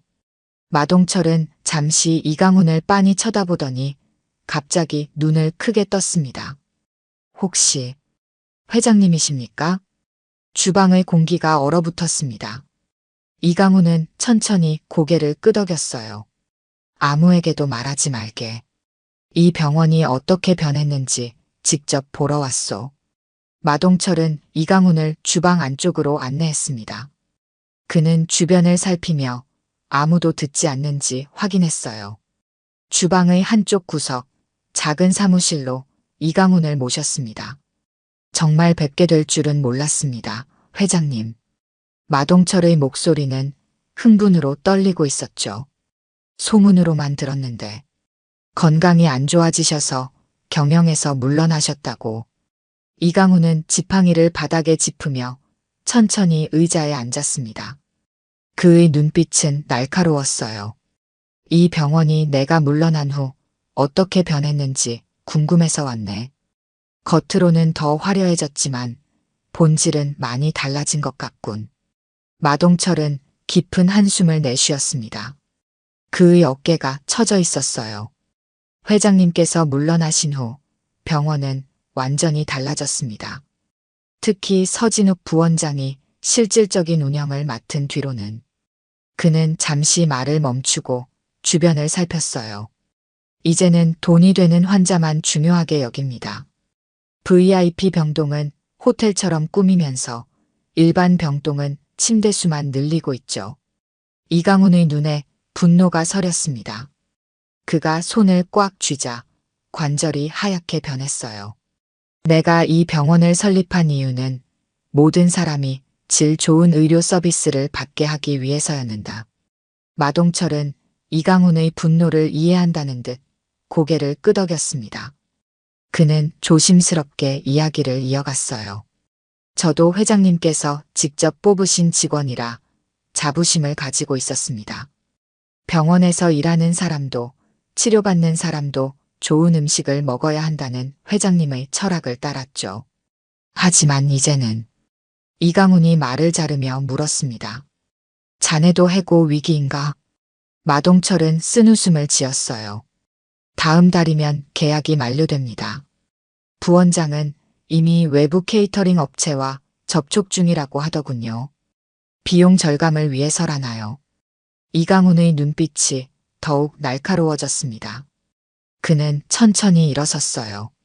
내일 병원에 다시 올 테니 자네는 아무에게도 내 정체를 말하지 말게. 그리고 오늘 저녁 식사 메뉴에서 가장 인기 있는 것이 뭔가? 마동철은 잠시 생각하더니 대답했습니다. 불고기 덮밥입니다. 비록 재료의 질은 예전만 못하지만 제가 특별한 양념을 써서 맛은 좋은 편이죠. 이강훈은 고개를 끄덕였어요. 그럼 불고기 덮밥을 포장해주게. 맛을 한번 보고 싶군. 마동철은 서둘러 주방으로 돌아가 정성껏 불고기 덮밥을 준비했습니다. 그는 특별히 자신이 아끼던 고급 쇠고기를 몰래 꺼내 사용했어요. 이강훈에게 최고의 맛을 보여주고 싶었기 때문이죠. 포장된 음식을 받은 이강훈은 마동철의 어깨를 가볍게 두드렸습니다. 내일 뵙겠습니다, 회장님. 마동철이 작은 목소리로 말했어요. 이강훈은 고개를 끄덕이고 주방을 나섰습니다.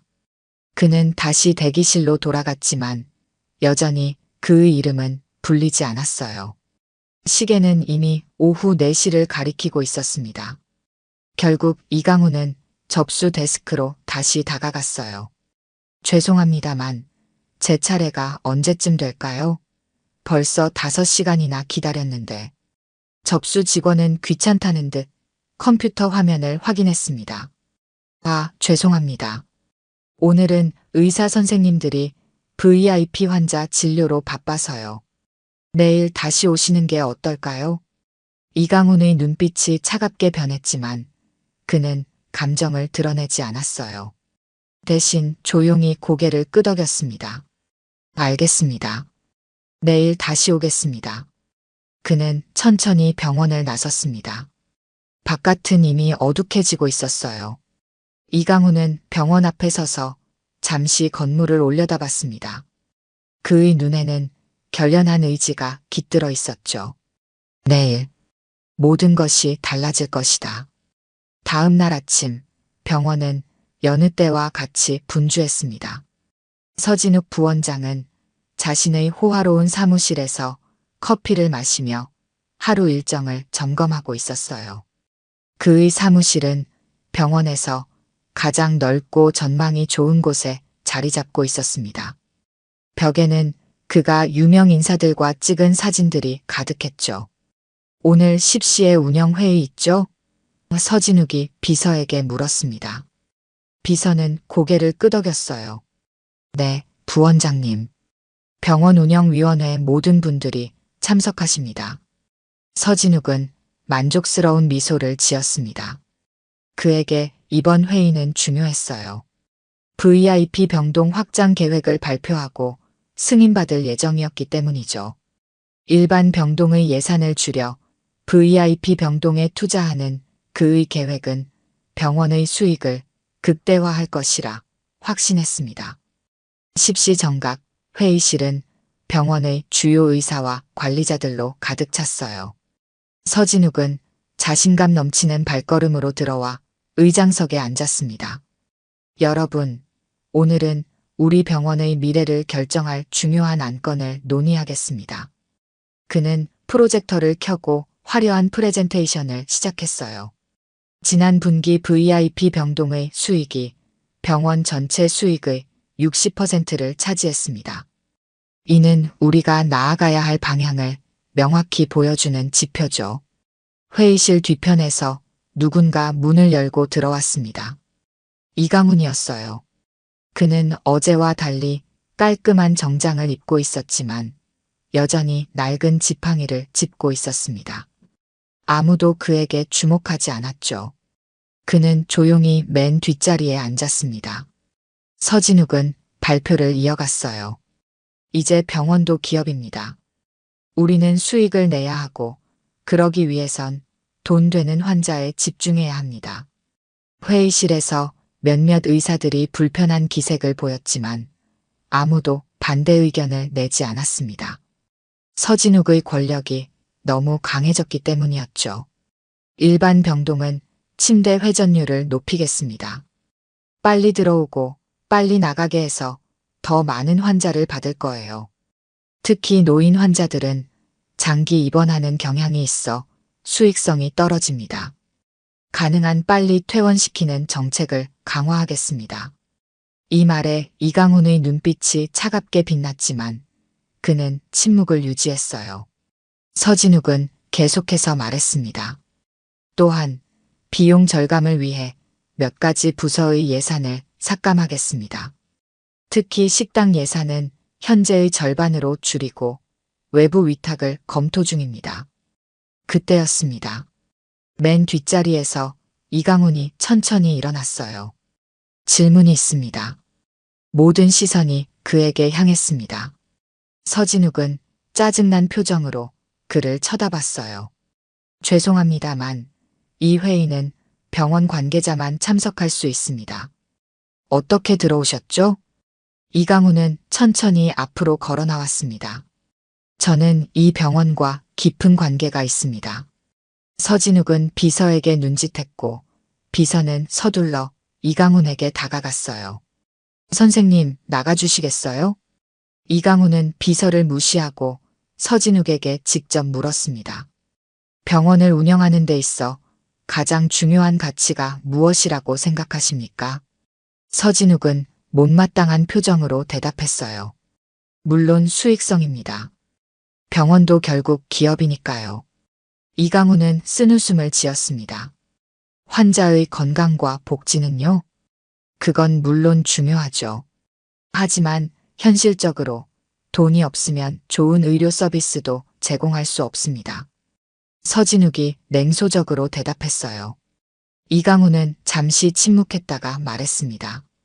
내일 특별 이사회가 열릴 예정입니다.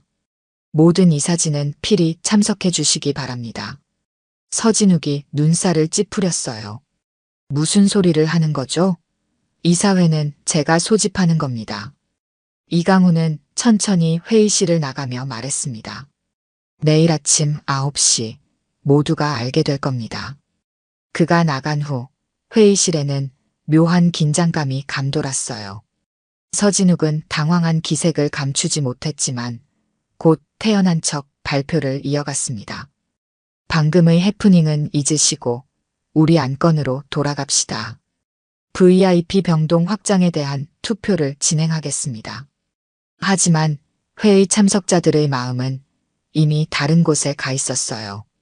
모두가 이강훈의 정체와 내일의 이사회에 대해 궁금해하고 있었습니다. 회의가 끝나고 서진욱은 서둘러 자신의 사무실로 돌아왔어요. 그는 비서에게 소리쳤습니다. 방금 그 노인이 누군지 즉시 알아보게. 어떻게 회의실에 들어올 수 있었는지도. 비서는 고개를 끄덕이고 서둘러 나갔어요.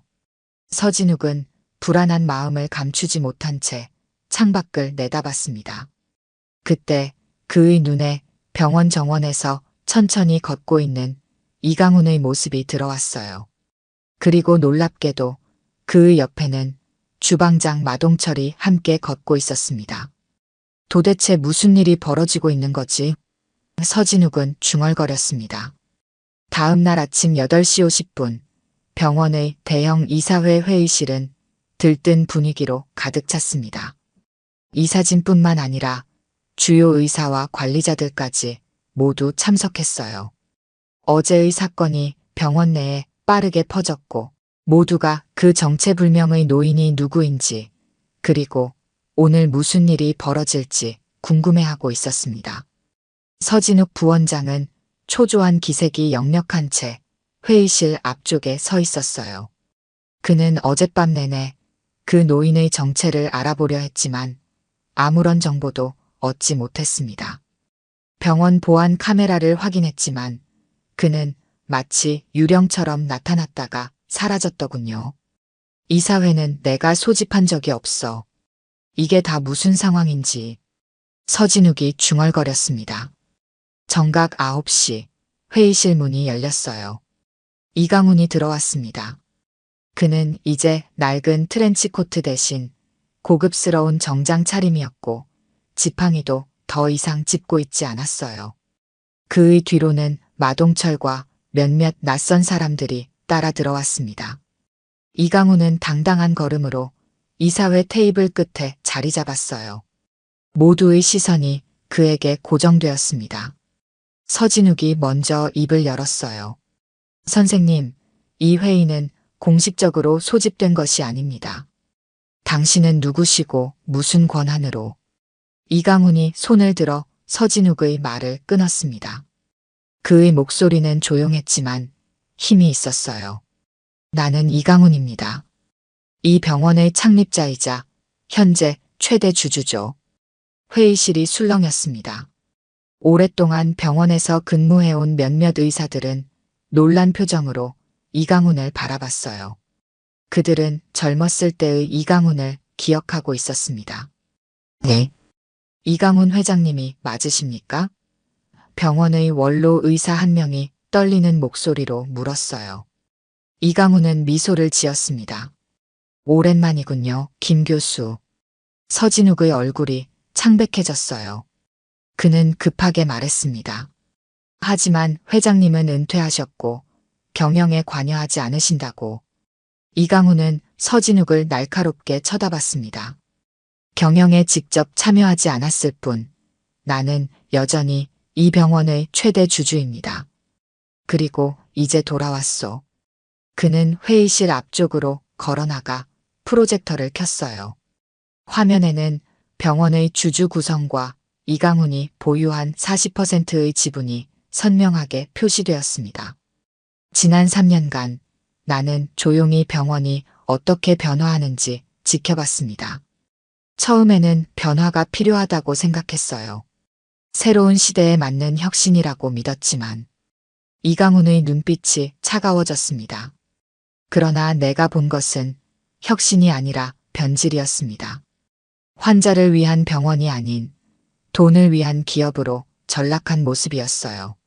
서진욱이 반박하려 했지만 이강훈은 계속해서 말을 이어갔습니다.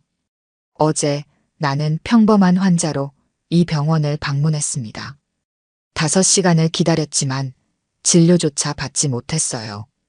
VIP 환자가 우선이라는 이유로 이사회 멤버들 사이에서 불편한 기색이 감돌았습니다.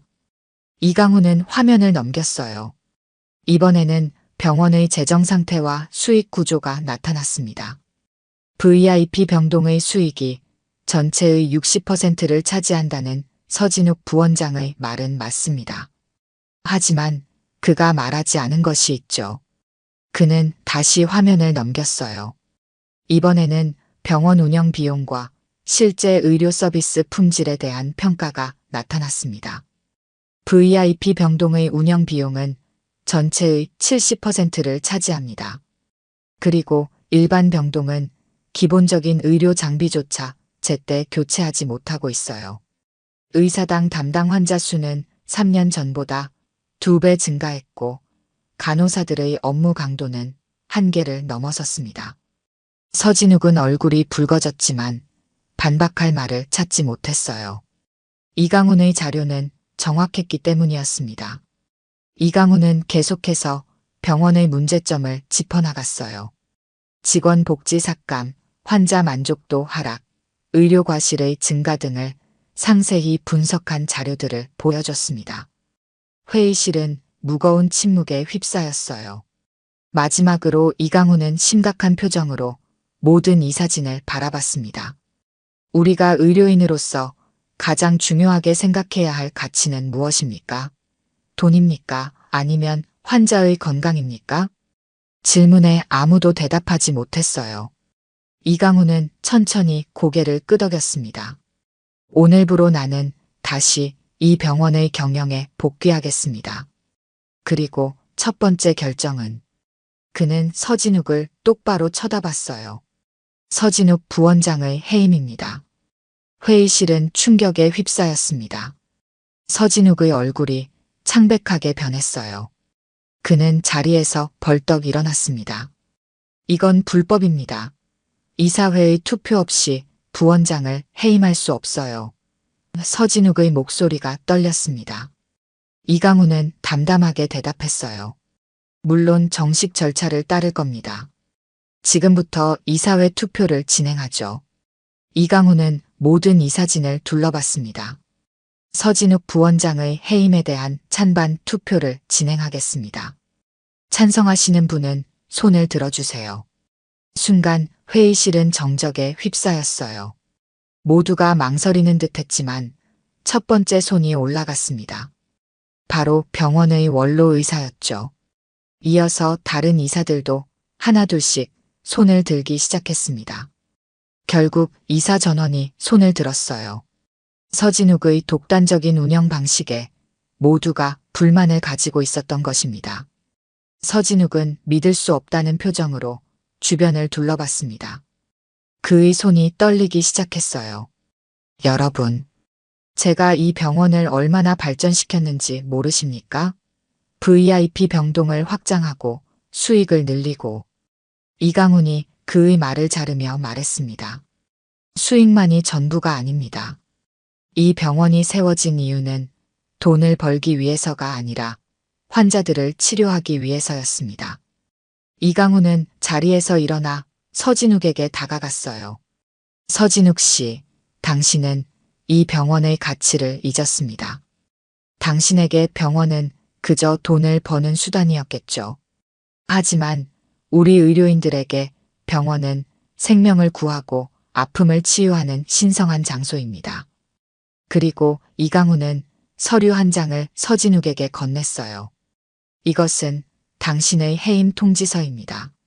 오늘부로 당신은 이 병원과 관계가 없습니다. 개인 물건만 챙겨 나가십시오. 서진욱은 격분했지만 더 이상 할 말이 없었습니다. 그는 떨리는 손으로 서류를 받아들었어요. 이강훈이 계속해서 말했습니다. 그리고 더 중요한 발표가 있습니다. 지금까지 내가 이 병원에 제공해온 모든 후원금을 철회하겠습니다. 회의실이 다시 한번 술렁였어요. 이강훈의 후원금은 병원 운영 자금의 상당 부분을 차지하고 있었기 때문입니다. 하지만 걱정하지 마십시오. 재정 상태를 완전히 투명하게 공개하고 병원의 본래 가치를 되찾는다면 다시 지원하겠습니다.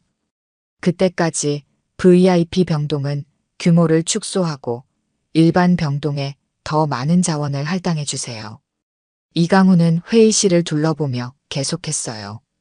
이 병원은 이제 새롭게 시작합니다. 우리의 목표는 모든 환자에게 평등한 의료 서비스를 제공하는 것입니다. 그것이 제가 50년 전 이 병원을 설립한 이유였고 앞으로도 그럴 것입니다.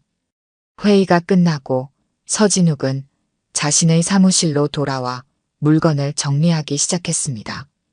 그의 눈에는 분노와 좌절감이 가득했어요. 벽에 걸린 화려한 졸업장과 상장들, 유명 인사들과 찍은 사진들, 모두 이제는 의미가 없어진 것들이었습니다. 사무실 문이 열리고 이강훈이 들어왔어요. 서진욱은 쓸쓸히 웃었습니다. 만족하십니까? 제 커리어를 망치시고. 이강훈은 천천히 고개를 저었어요. 당신의 커리어를 망친 건 내가 아니라 당신 자신입니다. 돈보다 환자를 더 소중히 여겼다면 이런 결과는 없었을 겁니다. 서진욱은 냉소적으로 웃었습니다. 현실을 모르시는군요. 이 세상은 돈이 전부입니다. 이강훈은 조용히 대답했어요. 그렇게 생각한다면 의사가 아닌 다른 직업을 선택했어야 했습니다. 그리고 이강훈은 마지막 말을 남겼습니다. 사람을 돈으로만 평가한 내가 만든 결과다. 이것이 내 선택의 결과일 뿐이다. 서진욱은 결국 모든 물건을 챙겨 병원을 떠났습니다. 그가 병원 정문을 나서는 순간 몇몇 직원들은 그를 보며 수군거렸지만 대부분은 무관심했어요. 서진욱이 만들어온 차가운 병원 문화 속에서 그의 퇴장은 그저 또 하나의 인사 이동일 뿐이었습니다. 이강훈의 결정적인 행동 후 병원 분위기는 급격히 변화하기 시작했습니다. 가장 먼저 변화가 시작된 곳은 의외로 병원 식당이었어요. 이강훈은 직접 마동철 주방장을 불러 중요한 제안을 했습니다. 마 주방장, 자네에게 식당 운영권을 맡기고 싶네. 마동철은 놀란 표정으로 이강훈을 바라봤어요. 저에게요? 하지만 저는 그저 요리사일 뿐인데. 이강훈은 미소를 지었습니다. 자네는 단순한 요리사가 아니야. 자네는 음식으로 사람들을 치유하는 사람이지. 병원에서 일하는 사람들과 환자들에게 맛있고 영양가 있는 음식을 제공하는 것. 그것도 치료의 일부라네. 마동철의 눈에 눈물이 맺혔어요. 정말 감사합니다, 회장님. 하지만 예산이. 이강훈은 손을 들어 그의 말을 막았습니다. 예산은 걱정하지 말게. 내가 직접 지원하겠네. 단 한 가지 조건이 있어. 무엇입니까? 이 병원에서 일하는 모든 사람과 치료받는 모든 환자가 똑같이 좋은 음식을 먹을 수 있도록 해주게. VIP와 일반 환자의 구분 없이. 마동철은 감격해 고개를 끄덕였어요. 제 모든 열정을 다해 그렇게 하겠습니다, 회장님. 그날부터 마동철은 병원 식당 개혁에 착수했습니다. 그는 먼저 오랫동안 함께 일해온 요리사들을 모아 새로운 비전을 공유했어요. 우리는 이제 환자와 직원 모두에게 최고의 음식을 제공할 것입니다. 음식은 단순한 영양 공급이 아니라 치유의 과정이자 위로가 되어야 합니다. 마동철은 가장 먼저 식재료 공급업체를 변경했어요. 그는 지역 농장과 직접 계약을 맺어 신선한 유기농 식재료를 공급받기 시작했습니다. 비용은 더 들었지만 이강훈의 특별 지원으로 가능했죠. 식당의 메뉴도 완전히 새롭게 바뀌었습니다. 환자의 상태에 맞는 영양식, 직원들을 위한 에너지 보충 메뉴, 그리고 모두가 즐길 수 있는 계절 특선 요리까지. 마동철은 자신의 모든 요리 경험을 쏟아부었어요. 특히 그는 환자들의 식단에 각별한 신경을 썼습니다. 암 환자를 위한 특별 영양식, 수술 후 회복을 돕는 소화가 잘 되는 음식, 당뇨 환자를 위한 저당 메뉴. 모든 환자의 상태에 맞춘 맞춤형 식단을 개발했어요. 병원 음식이 맛없다는 편견을 깨고 싶습니다. 맛있는 음식이 치유 과정을 더 빠르게 만들 수 있다고 믿어요. 마동철의 열정은 곧 결실을 맺기 시작했습니다. 환자들의 식사 만족도가 급격히 상승했고 병원 직원들도 식당에서 식사하는 것을 즐기기 시작했어요. 이전에는 많은 의사와 간호사들이 외부 음식을 배달시켜 먹었지만 이제는 병원 식당이 인기 있는 식사 장소가 되었습니다. 한 달이 지난 어느 날 마동철은 특별한 프로젝트를 시작했어요. 치유의 식탁이라는 이름의 이 프로젝트는 장기 입원 환자들을 위한 특별 식사 프로그램이었습니다. 그는 환자들의 고향 음식을 연구하고 그들이 그리워하는 맛을 재현했어요. 한 노인 환자는 마동철이 만든 고향 음식을 먹고 눈물을 흘렸습니다. 50년 만에 어머니 손맛을 다시 느꼈습니다. 정말 감사합니다. 이 이야기가 병원 내에 퍼지면서 마동철의 치유의 식탁은 병원의 자랑거리가 되었어요. 다른 병원에서도 이 프로그램에 관심을 보이기 시작했고 몇몇 의학 저널에서는 식이요법과 심리적 안정감의 관계에 대한 연구에 마동철의 사례를 인용하기도 했습니다. 이강훈은 자주 병원 식당을 방문했어요. 그는 테이블에 앉아 다른 환자들, 직원들과 함께 식사를 나누며 그들의 이야기를 들었습니다. 어느 날 그는 마동철을 자신의 테이블로 불렀어요. 자네 덕분에 이 병원이 다시 살아나고 있네. 음식이 단순한 영양 공급이 아니라 치유의 수단이 될 수 있다는 것을 보여줬어. 마동철은 겸손하게 고개를 숙였습니다. 모두 회장님 덕분입니다. 저에게 기회를 주셔서 감사합니다. 이강훈은 미소를 지었어요. 아니, 나는 그저 기회만 제공했을 뿐이야. 그것을 실현한 건 자네의 열정과 노력이었네. 마동철의 치유의 식탁 프로그램은 계속해서 발전했고 결국 병원의 공식 프로그램으로 자리 잡았습니다. 그는 더 이상 단순한 주방장이 아니라 식이치료부 부장으로 승진했어요. 이 부서는 환자들의 영양관리와 식단 계획을 전문적으로 담당하는 새로운 조직이었습니다. 음식으로 사람을 치유한다. 제가 꿈꿔왔던 일을 마침내 실현하게 되었네요. 마동철의 눈에는 행복한 눈물이 맺혔습니다. 그는 이제 단순한 요리사가 아니라 환자들의 치유 과정에 직접 기여하는 의료진의 일원이 되었어요. 그가 오랫동안 꿈꿔왔지만 감히 바라지 못했던 자리였습니다. 이강훈이 병원 경영에 복귀한 지 3개월이 지났습니다. 그동안 병원은 급격한 변화를 겪었어요. 가장 눈에 띄는 변화는 VIP 병동의 축소였습니다.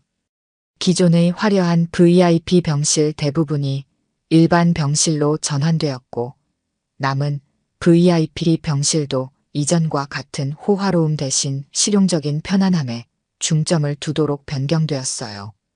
의료는 특권이 아니라 권리입니다. 우리 병원에서는 모든 환자가 평등한 치료를 받아야 합니다. 이것이 이강훈이 병원 개혁의 첫 번째 선언이었죠. 그는 이 원칙을 실현하기 위해 여러 정책을 도입했습니다. 우선 모든 의사들이 VIP 환자와 일반 환자를 동등하게 진료하도록 하는 규정을 만들었어요. 더 이상 특정 의사가 VIP 환자만 전담하는 관행은 사라졌습니다. 또한 병원의 예약 시스템도 완전히 개편되었어요. 이제는 환자의 지위나 경제력이 아닌 의료적 필요성에 따라 우선순위가 결정되었습니다.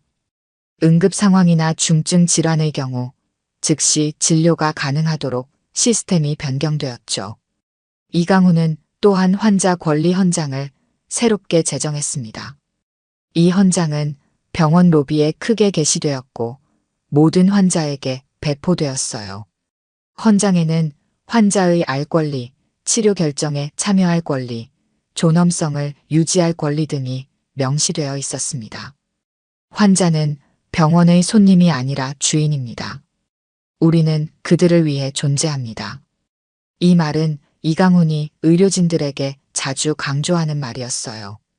그는 정기적으로 의사와 간호사들과의 미팅을 통해 환자 중심의 의료 서비스 제공을 강조했습니다. 처음에는 일부 의사들이 반발했지만 점차 이강훈의 진정성과 열정에 감화되어 변화에 동참하기 시작했어요. 병원의 물리적 환경도 크게 변화했습니다. 이전에는 VIP 병동에만 투자되던 예산이 이제는 모든 병동에 골고루 분배되었어요. 일반 병실의 시설이 개선되고 공용 공간도 더 편안하고 아늑하게 리모델링 되었습니다.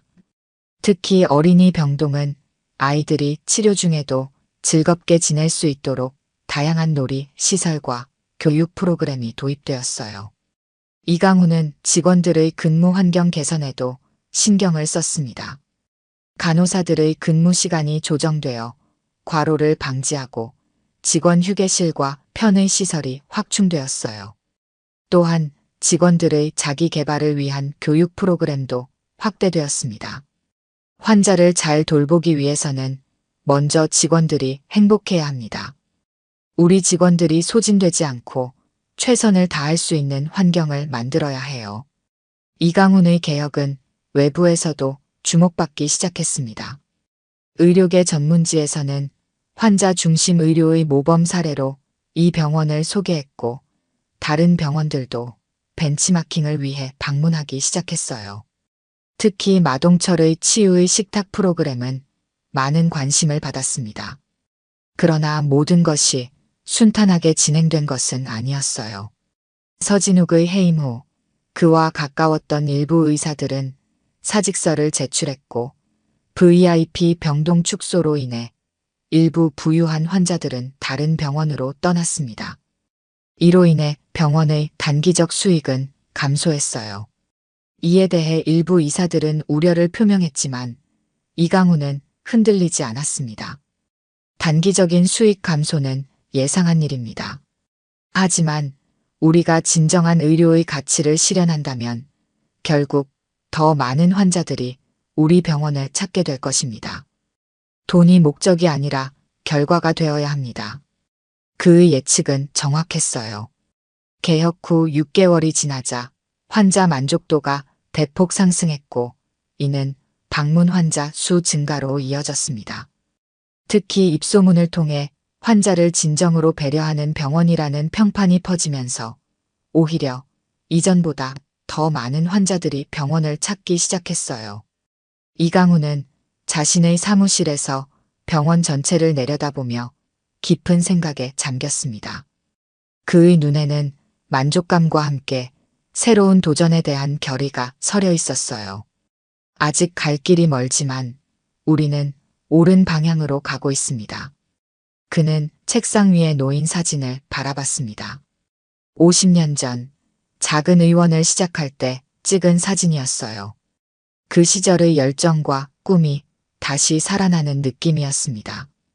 이강훈이 병원 경영에 복귀한 지 1년이 지났습니다. 병원은 완전히 새로운 모습으로 거듭났어요. 환자 중심 의료라는 철학은 이제 병원의 모든 구성원에게 깊이 뿌리내렸고 외부에서도 모범적인 사례로 인정받고 있었습니다. 어느 따뜻한 봄날, 이강훈은 마동철과 함께 병원 식당에서 점심을 먹고 있었어요. 그들이 식사를 하고 있을 때 접수 데스크에서 소란이 일어났습니다. 무슨 일이지? 이강훈이 물었어요. 마동철이 식당 입구 쪽을 바라보며 대답했습니다. 누가 진료를 받겠다고 고집을 부리는 것 같습니다. 두 사람은 식사를 마저 하고 있었는데 갑자기 식당으로 한 남자가 들어왔어요. 서진욱이었습니다. 그는 이전의 자신감 넘치는 모습과는 달리 초췌해 보였고 옷차림도 단정하지 못했습니다. 이강훈 회장님, 마침 여기 계셨군요. 서진욱이 두 사람의 테이블로 다가왔어요. 이강훈은 조용히 그를 바라봤습니다. 서진욱 씨, 무슨 일로 오셨습니까? 서진욱은 잠시 망설이다가 말했어요. 제가 잘못했습니다. 다시 한번 기회를 주십시오. 마동철은 놀란 표정으로 서진욱을 쳐다봤습니다. 이강훈은 표정 변화 없이 물었어요. 무슨 일이 있었길래 이렇게 찾아오셨나요? 서진욱은 한숨을 쉬었습니다. 해고된 후 다른 병원에 취직하려 했지만 아무도 저를 받아주지 않았습니다. 결국 작은 동네 의원에서 일하게 되었는데 그는 말을 멈추고 고개를 숙였어요. 그곳에서 저는 진정한 의사의 의미를 깨달았습니다. 가난한 환자들, 노인들을 직접 대하면서 제가 얼마나 교만했는지 깨달았어요. 이강훈은 조용히 그의 이야기를 들었습니다. 서진욱은 계속해서 말했어요. 지금 제가 일하는 의원이 재정적으로 어려움을 겪고 있습니다. 폐업 위기에 처했죠. 그곳의 환자들은 대부분 가난한 노인들이라 다른 병원으로 옮기기도 쉽지 않아요. 그들을 위해 도움을 청하러 왔습니다. 이강훈의 눈빛이 변했습니다. 그는 서진욱을 빤히 쳐다보며 말했어요. 자네가 정말로 변했다면 그건 좋은 일이네. 하지만 왜 내가 도와야 하지? 서진욱은 고개를 들어 이강훈의 눈을 똑바로 쳐다봤습니다. 제가 아니라 그곳의 환자들을 위해서요. 그들은 제가 저지른 잘못과 무관합니다. 이강훈은 잠시 생각에 잠겼다가 마동철을 바라봤어요. 마동철은 미소를 지으며 고개를 끄덕였습니다. 이강훈도 미소를 지었어요. 그 의원의 상세 정보를 적어놓고 가게. 내가 살펴보겠네. 서진욱의 얼굴에 희망이 번졌습니다. 정말 감사합니다, 회장님. 이강훈은 손을 들어 그의 말을 막았어요. 아직 결정한 것은 아니네. 직접 가서 확인한 후에 결정하겠소. 서진욱은 깊이 고개를 숙였습니다. 이해합니다.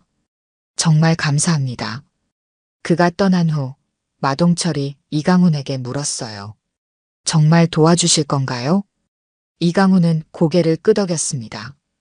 의원의 환자들을 위해서라면 그럴 가치가 있겠지. 그리고 서진욱도 진정으로 변화했다면 두 번째 기회를 줄 만하다고 생각하네. 이틀 후 이강훈은 서진욱이 일하는 의원을 방문했습니다. 그곳은 오래된 건물에 자리한 작은 의원이었어요. 대기실에는 주로 노인 환자들이 앉아 있었고 시설은 낡았지만 깨끗하게 정돈되어 있었습니다. 이강훈은 평범한 환자로 위장하여 접수를 하고 진료를 기다렸습니다. 1시간 정도 지난 후 그는 서진욱의 진료실로 안내되었어요. 서진욱은 환자 차트를 보다가 고개를 들었습니다. 그는 이강훈을 알아보고 놀란 표정을 지었지만 곧 진지한 표정으로 바뀌었어요. 회장님, 직접 오시다니. 이강훈은 고개를 끄덕였습니다. 직접 보고 판단하는 것이 내 방식이네. 그는 진료실을 둘러보았어요. 좁고 소박한 공간이었지만 필요한 의료 장비는 갖추고 있었습니다. 벽에는 환자들이 그린 그림과 감사 편지가 붙어 있었어요. 이곳에서 얼마나 일했소? 이강훈이 물었습니다.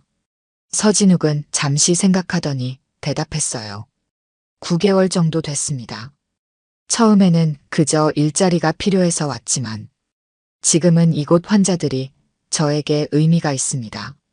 이강훈은 더 이상 말하지 않고 의원을 둘러보았습니다. 그는 다른 의료진과 환자들과 대화를 나누며 의원의 상황을 파악했어요.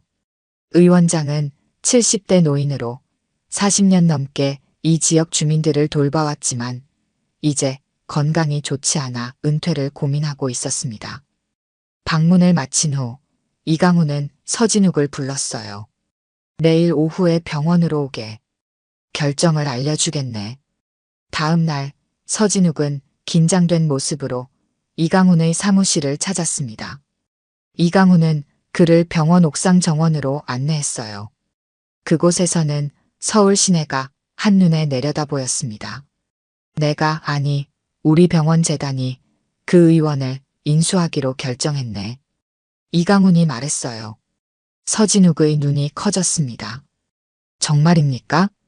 이강훈은 고개를 끄덕였어요. 하지만 조건이 있어. 첫째, 그 의원은 현재의 환자들을 계속해서 돌볼 것. 둘째, 지역사회를 위한 의료봉사센터로 확장할 것. 그리고 셋째, 그는 서진욱을 똑바로 쳐다봤습니다. 자네가 그곳의 원장이 되어 책임지는 것이네. 서진욱은 믿을 수 없다는 표정으로 이강훈을 바라봤어요. 저에게 그런 기회를 주신다고요? 이강훈은 미소를 지었습니다. 누구나 실수를 할 수 있어. 중요한 건 그 실수로부터 배우는 것이네. 자네가 진정으로 변화했다면 이제 그것을 증명할 기회야. 서진욱의 눈에 눈물이 고였어요. 정말 감사합니다. 제 모든 것을 다해 환자들을 돌보겠습니다. 몇 주 후 리모델링을 마친 이강훈 지역사회 의료센터가 문을 열었습니다. 이 센터는 저소득층과 노인들을 위한 의료 서비스를 제공하는 곳으로 서진욱이 센터장을 맡았어요. 그는 이전의 오만한 모습은 온데간데 없이 환자 한 명 한 명을 진심으로 대하는 의사로 변모했습니다. 개원식 날 이강훈과 마동철은 센터를 방문했어요. 마동철은 특별히 이날을 위해 준비한 음식들을 가져왔습니다. 그의 치유의 식탁 프로그램이 이곳에서도 시작된 것이죠. 식사 시간, 이강훈과 마동철은 센터의 작은 식당에 앉아 있었습니다. 테이블에는 마동철이 정성껏 준비한 음식들이 놓여 있었어요. 서진욱이 다가와 그들의 테이블에 합류했습니다. 회장님, 주방장님, 오늘 와주셔서 감사합니다. 이강훈은 미소를 지었어요. 어떤가? 센터 운영은? 서진욱의 얼굴에 기쁨이 번졌습니다. 제가 의사가 된 이유를 다시 찾은 것 같습니다. 이곳 환자들은 제가 치료비를 많이 받거나 VIP로 대우해 주길 바라지 않아요. 그저 진심으로 자신들의 아픔을 들어주길 원할 뿐이죠. 이강우는 고개를 끄덕였어요. 그것이 진정한 의사의 역할이네. 마동철이 준비한 음식은 간단했지만 정성이 담긴 한식이었습니다. 세 사람은 조용히 식사를 나누며 이야기를 이어갔어요. 이 음식 정말 맛있습니다. 서진욱이 말했어요. 마동철은 웃으며 대답했습니다. 음식은 재료가 비싸다고 맛있는 게 아니라 정성이 담겨야 맛있는 법이죠. 이강우는 두 사람을 바라보며 깊은 만족감을 느꼈습니다. 그는 자신이 1년 전 평범한 환자로 병원을 방문했던 그날을 떠올렸어요. 그때는 분노와 실망감으로 가득 차 있었지만 지금은 평온함과 희망으로 마음이 채워져 있었습니다. 이제야 병원이 제대로 돌아가는구먼. 이강훈이 조용히 중얼거렸어요. 마동철이 미소를 지으며 고개를 끄덕였습니다. 회장님 덕분입니다. 회장님이 아니었다면 우리는 여전히 돈만 쫓는 병원으로 남아 있었을 거예요. 이강훈은 고개를 저었습니다. 아니, 내가 한 일은 기회를 제공한 것뿐이네. 진정한 변화는 자네들처럼 가치를 지키려는 사람들이 만든 거야. 그는 서진욱을 바라봤어요. 사람은 누구나 실수를 해. 중요한 건 그 실수를 인정하고 바로잡으려는 용기지. 서진욱은 진지한 표정으로 고개를 끄덕였습니다. 회장님의 가르침 평생 잊지 않겠습니다. 식사를 마친 후 세 사람은 센터 정원으로 나왔어요. 봄 햇살이 따뜻하게 내리쬐는 정원에는 환자들이 산책을 즐기고 있었습니다. 그들의 얼굴에는 편안함과 안정감이 깃들어 있었어요. 이강훈은 벤치에 앉아 이 평화로운 광경을 바라봤습니다. 그 옆에는 마동철이 앉았고 서진욱은 환자들에게 인사를 하며 돌아다녔어요. 사람은 결국 존중받아야 한다는 걸 모두가 알게 되었으면 좋겠네. 이강훈이 말했습니다. 마동철은 미소를 지으며 대답했어요. 회장님께서 보여주신 것처럼요. 모든 사람이 동등하게 존중받고 배려받는 세상이요. 두 사람은 조용히 앉아 따뜻한 봄 햇살을 만끽했습니다. 이강훈의 눈에는 깊은 만족감이 깃들어 있었어요. 그는 자신의 인생에서 가장 중요한 가치를 지켜낸 것에 대한 기쁨을 느꼈습니다. 이제 정말로 모든 것이 제자리를 찾은 것 같구먼. 이강훈이 조용히 말했습니다. 따뜻한 봄바람이 두 사람의 얼굴을 스쳐 지나갔고 멀리서는 환자들의 웃음소리가 들려왔습니다. 병원은 이제 진정한 치유의 공간으로 거듭났고 모든 사람이 존중받는 곳이 되었어요. 이것이 바로 이강훈이 평생 꿈꿔왔던 병원의 모습이었습니다. 오늘 들려드린 이야기가 여러분의 마음에 작은 울림이 되었기를 바랍니다. 이야기가 좋으셨다면 좋아요와 구독 부탁드려요. 다음 사연을 들려드리는데 큰 힘이 된답니다. 그리고 여러분의 이야기도 댓글로 들려주세요. 다음 이야기 때 또 뵙겠습니다.